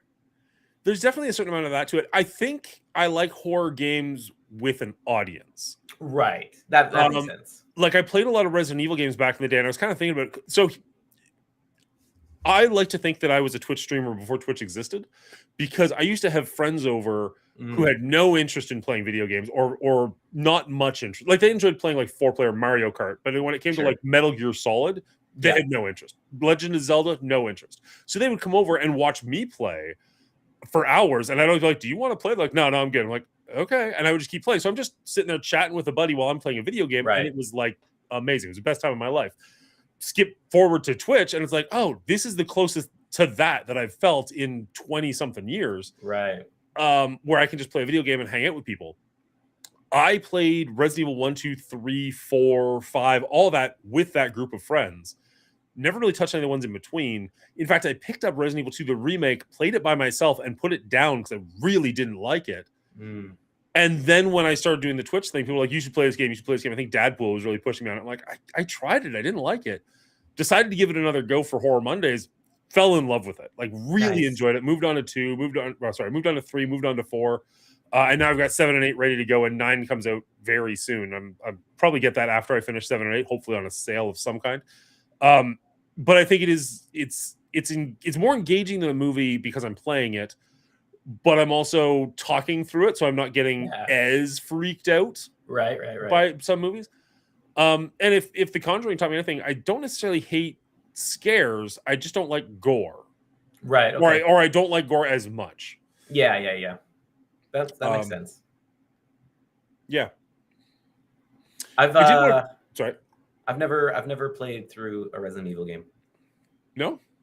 There's so many games and everybody loves them so much. And I've watched people play similar to you. I've watched like my brother play or my friends play.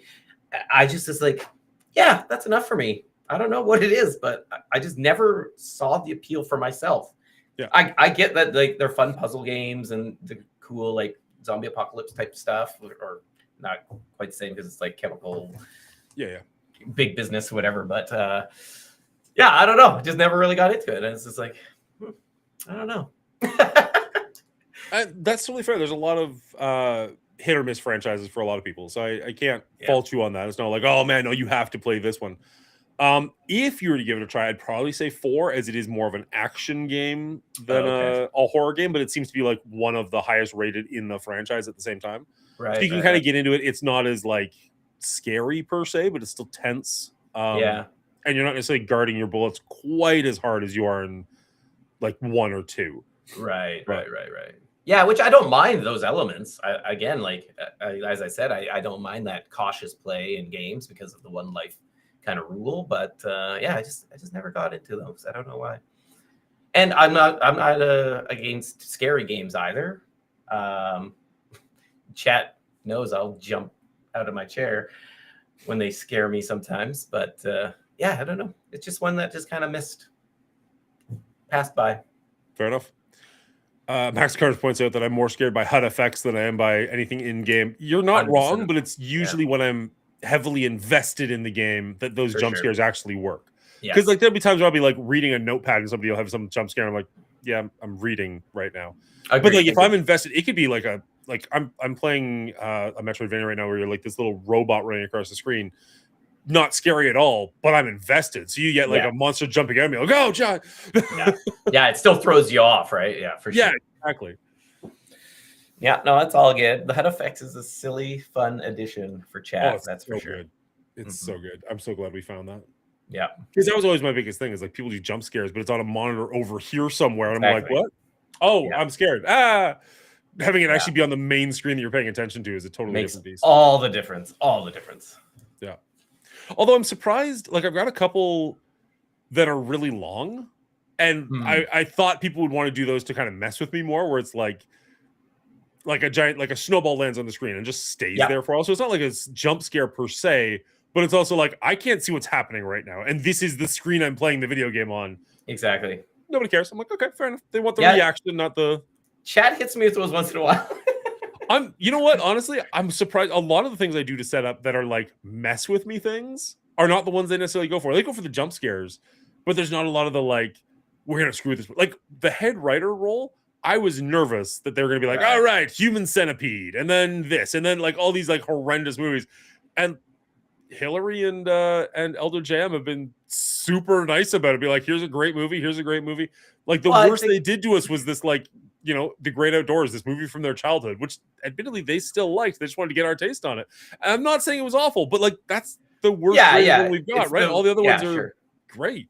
Not all movies are created equal, but they're not going out of their way to do bad movies. And I think that speaks to them as like movie watchers, right? Like they like watching movies. They want to share that love of movies with us, and that's awesome. That's what we're doing, right? So it's good to have those same like-minded folks supporting us. Yeah.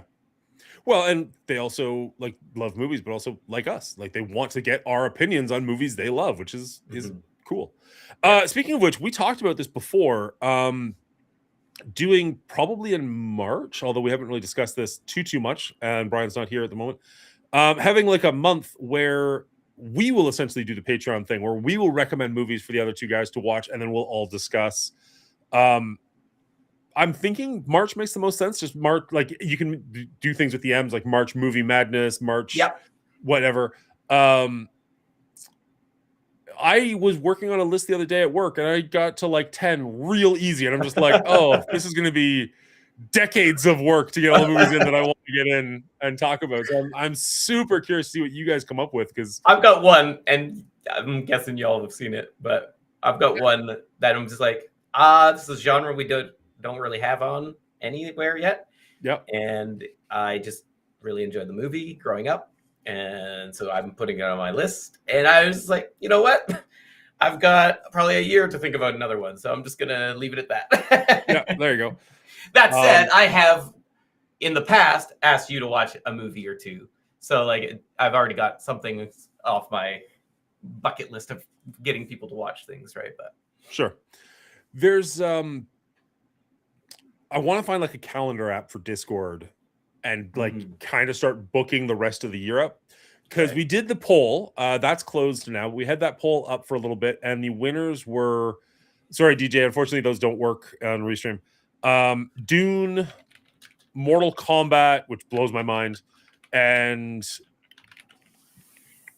shoot, what was the other one? The big one, the one that won. Jumanji. Jumanji, yeah. I didn't realize Jumanji and Dune come out like back to back in December. Oh, okay. So neither of those are terribly large franchises, but we're going to want to make sure that we've got those done well before that. And October's generally horror. So like it might make sense to do one of those like Midsummerish. So it's just a matter of like, okay, we need to look at these, plan them out ahead of time, figure out when and where we want to fit things in, and just make sure that we don't leave ourselves touch and go at the very end of the year kind of a thing. Yeah. And if I can get a calendar that I can put on the Discord, that would be amazing, because then people will be like, oh, okay. I was gonna watch this movie anyways. Now I'll wait until it's a little closer too, so I can watch it getting ready for our rating. I don't know if anybody will do that, but I mean, give them the option. No, for sure. It would be nice. It would be nice to have the option to do that. Yeah. That also said, I'm taking 2 different trips this year coming up. So Nice. I've got the dates for one. I'll send to you shortly, but the other one is in August sometime. So those will have to come into play as well for when and what we can do. Having a calendar what you have planned is an amazing idea. Jumanji is horror, not so much. I mean, the first one had some iffy bits for sure. The first one. I mean, sure, there's scary elements, but Yeah. I think all things considered, we've been going year and a half. I think we've missed 1, maybe 2 weeks. Like very we're few. doing pretty well here. If we have to take a time off because you got a vacation or runs busy schedule or something, or even like we did an episode without Brian once because we just had to, he just wasn't available. I mean, we can make it work. Right. If it's once here or there, like you live your best life, buddy. I'm not trying to say anything like that, but like if it's once here or there, I'm not going to bat an eye, right? Like No, for as sure. long as it doesn't start becoming like, I don't know if I can make it this week because yawn. No, Okay, no. like not maybe at all, we not just at all. wrap it up then if that's No, the case. But This is literally one we're out of the country, and no, I get, I so that makes it trickier for a time period. So, but no, I know we'll make it work and figure it out. But I'm not usually one to take long trips to sure. have that issue. So I just want to flag it as early as possible. I appreciate that. If we can book that in the schedule and just be like, hey, we're going to take this week off, or hey, we're going to get, Bubba or Hillary or somebody else in as a guest, or maybe I do something else entirely. Like I still do a movie theme, but I have my brother on for like a top 5 or something. Yeah, legit. Yeah, there's no need to cancel the stream or anything by any means, right? Of course. Just switch it up a Keep it little bit. movie. Keep it movie. Keep it movie. Somebody just said something. Oh, yes, we would include the original Jumanji. We discussed that. I think we were all on the same page. I don't remember exactly, but one of the movies does touch back on it, so they do exist in the same universe. Yeah. And there's only one of them, so it's not like it's dicey. I think we've been pretty good with all of our franchises up until now, with the possible exception of Evil Dead. I think that's the only one where I'm kind of like, maybe that should be 2 separate franchises. Yeah. But everything else feels right. Yeah. I do kind of hate that we've got. It's hard because like I'd love to say like, okay, we're only going to review like theatrically released movies, but then with Netflix that makes it really tough because we would have lost our second place franchise if we only did Knives Out. But like I kind of hate that we have 7 Home Alones on the list. It's just like, really. That's Brian. I know it is, but it's just like that sucks. I don't think he'll hold us to never do that ever any again. chance. Yeah, he just wanted us to feel the pain on that one. Yeah, and Highlander, Never Ending Story, like the bottom 3 exist 100% because of straight to DVD movies. Well, yeah, I guess Home Alone would have been higher. Home Alone was like number 1 for a long time. Yeah, I don't think it would be now. No, I think other things are higher than it, but for a long time it was number 1, and that's I think kind of why. I agree, Max. I agree, but I was outvoted. I think that's why Brian was like, "No, we have to do the other ones because I'm sick of seeing this at the top of the list." I'm like, "All right." But those other 2, I think, would still be pretty low on the list, even if we. Oh yeah, sure. Well, I guess in fairness, Never Ending Story might not even be on the list. It might only have had the 1 theatrical release.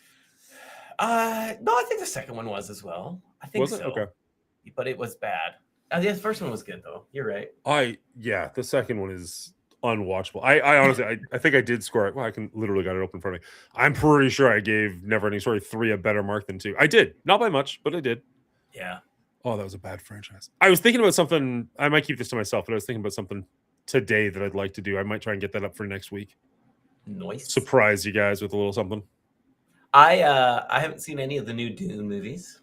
So any of them? Oh, no. Just no interest, or just then again, like I don't go to the movies as much, and it's like I know there's sometimes when I know there's going to be 3 or 4 movies coming out, I'm just like, I'm just going to wait because I'll just watch it when they're all out at my own time. Yeah. And then sometimes I do that, and then I just never get around to it, because it's just like other things come up. But yeah, it's just one of those things I was like, I'm just gonna wait. So Max Carnage, we did separate Jurassic Park and Jurassic World into two different franchises. I don't know if you were taking a jab there, you weren't sure, but those are actually our two different franchises on the list. Because I agree, those are different enough. They switched even though they are in the same universe in the end. They definitely are in the same universe, but it also helps just break it out. I think we could have done it with Alien too, probably.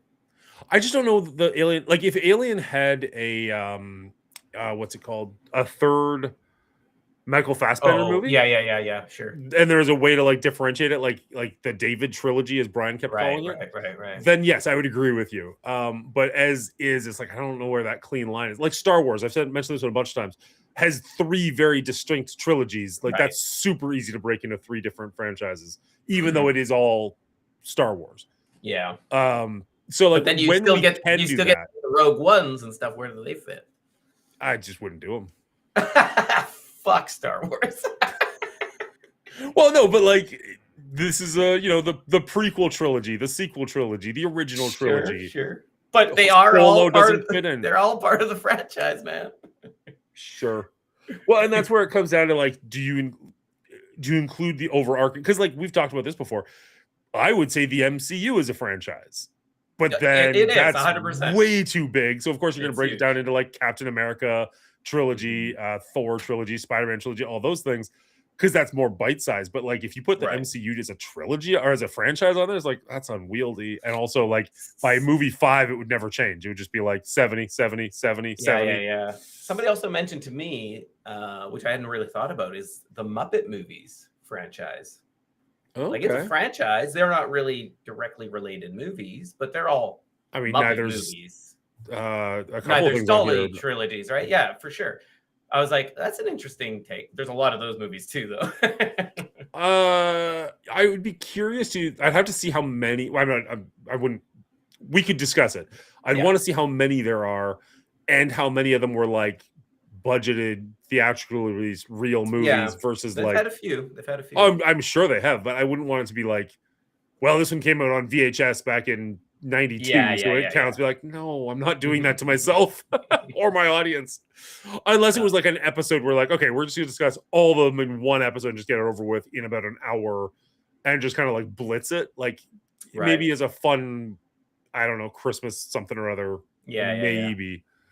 Good night, Matthew. We have Crave in Canada, which includes HBO. Yeah. At the current time, that could all change with all these freaking things getting bought up and moved around, but for sure. Good night, B Ridge. Thanks for having us. Yeah, I have Crave, but it's a free one that my daughters got through their phone.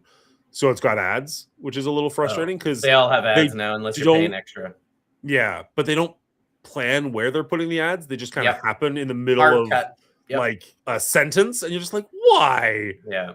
I watched It Chapter 2, and it was brutal. Like it would be even just like 10 seconds off, but that 10 seconds is building up to tension. Yeah, and then there's the break, and then a scene change. I'm like, that's where the ad should have been. Yeah. Like 8 to 10 seconds later, it would have been totally different. But instead, it's like Pennywise, Geico. Like, yeah, I feel like they do that purposely. They purposely don't care to encourage you to spend the extra couple buckages. Yeah. I own Dune 1 and 2, so if we did want to do that one, I could absolutely do it as a watch party. That said, I feel like if you're going to watch Dune for the first time, you should do it on the biggest screen you can find. But for sure. They are meant to be a big screen movie, which is nice. Yeah. I hear you about the Tremor franchise. I am not opposed to doing it. It's just not on the list at the moment. I also saw Bubba Hotep mentioning a couple of times that he wants to do Terminator. I haven't seen T2 in decades, and I would love to go back and rewatch it. I saw Terminator 1 semi recently, and I've seen the rest of them once or never. But Terminator 2 specifically, I'd love to go back and rewatch.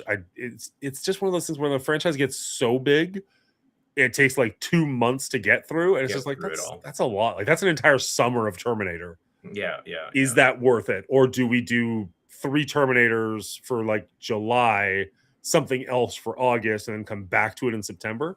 Because I Yeah. also wonder if it starts affecting our score, like with the Jurassic World movies. And I'm not saying the Jurassic World movies were all that great, but by the time you got to the 7th dinosaur movie, you're just like, yeah, I get it. It's a T-Rex. Rawr. Whereas if you do that every like 3 years, you're gonna like, oh, a T-Rex. That's cool. Yeah. I mean, I like both ways because of what you said, it's like you don't get sick of it, but at the same time, I like having it on the top of my mind what I've seen True.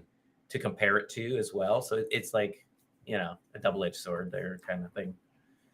There are 8 theatrical Muppet movies. Jesus. Released Yeah. between 1979 and 2014, featuring characters from Jim Henson's iconic franchise. In addition to these, there are several direct-to-videos or made-for-television, bringing the total count of full-length adventures to over a dozen. Well, we're not doing that. I think the only one I can definitively say that I've seen beginning to end multiple times is Christmas Carol. Yeah, that's a good one. That is a good one.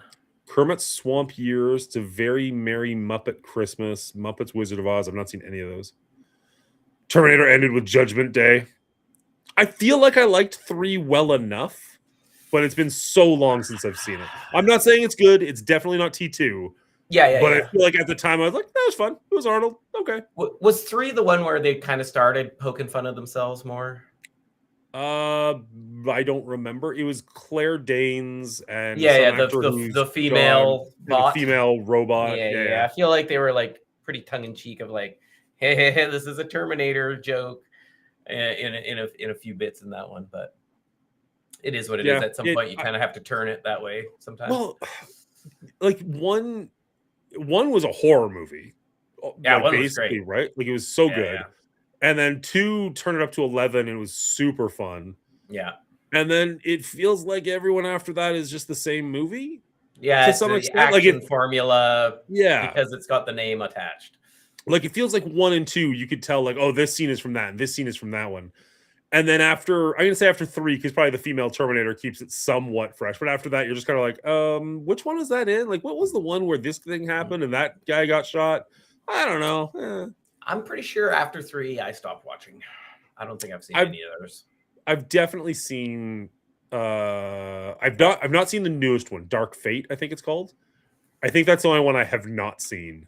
I've seen all the other ones. I think that's the one where James Cameron came back. So on me for not seeing it, but I didn't hear anything terribly exciting about it. Got confusing because they kept rewriting history.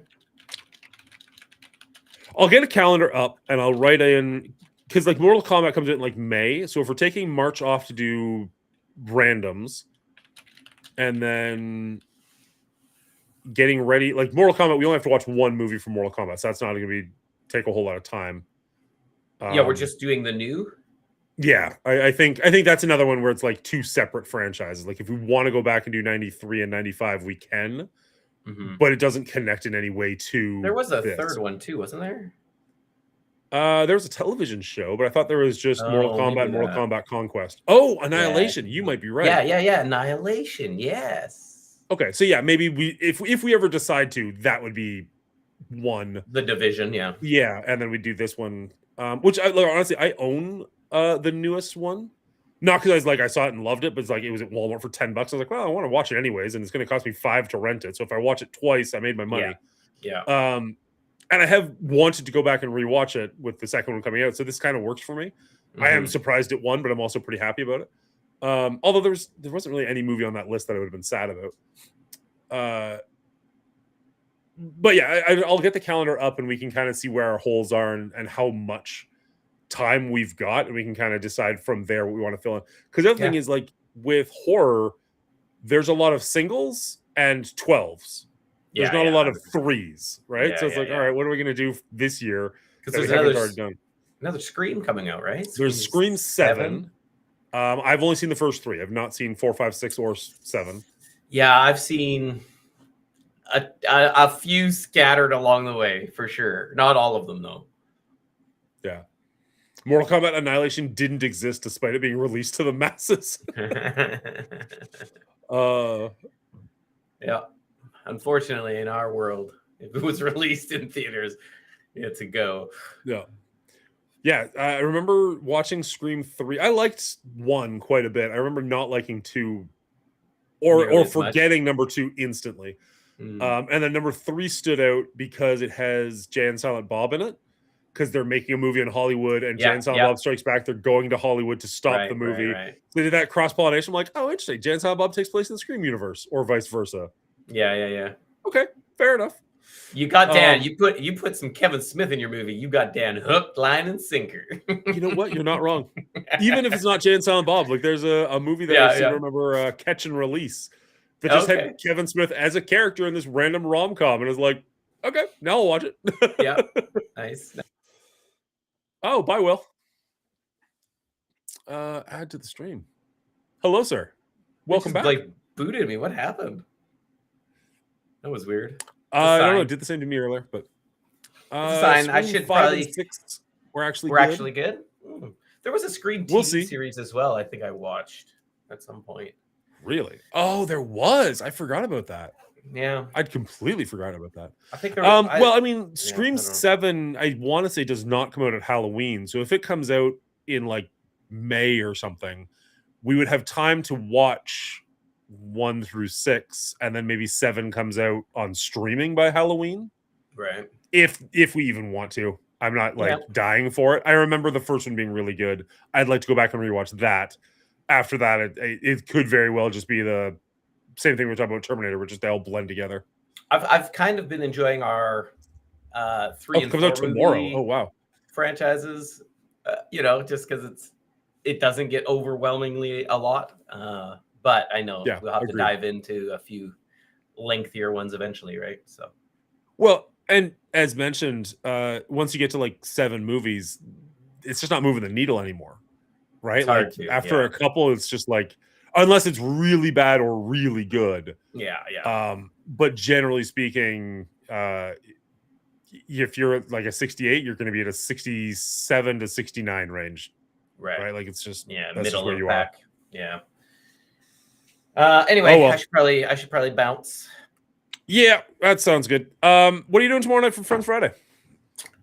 I don't know, being friendly or not friendly. I don't know. I never know. No game in mind? I don't know. Yeah, we've been playing some RV there yet the last couple of weeks, which has been fun. Although Friends is that's a term I don't know if I can use. Some of these people I'm playing with really get my goat, but it is fun nonetheless. That's fair. All right. Have fun with that. I will be here Saturday morning. I do have a hard out, unfortunately, around noon, but I'll be playing some more Mio, as I am head over heels in love with that game, and I do want to make some content for it for YouTube. So we'll be playing that and hanging out. So make sure you go follow Will over at Cleaning Agent. Somebody give him a shout out if you're willing to. And I'll be here Saturday morning. And then next week, we are doing Romeo and Juliet, which means this Sunday is actually going to be a watch party. I forgot about that. For Romeo and Juliet, where we'll be there doing that. So make sure you head over to the Patreon and join that if you wish. Other than that, we're going to read out to Dad Pool Games. Go say hi, give him some love. He's an awesome guy. He's part of the Cold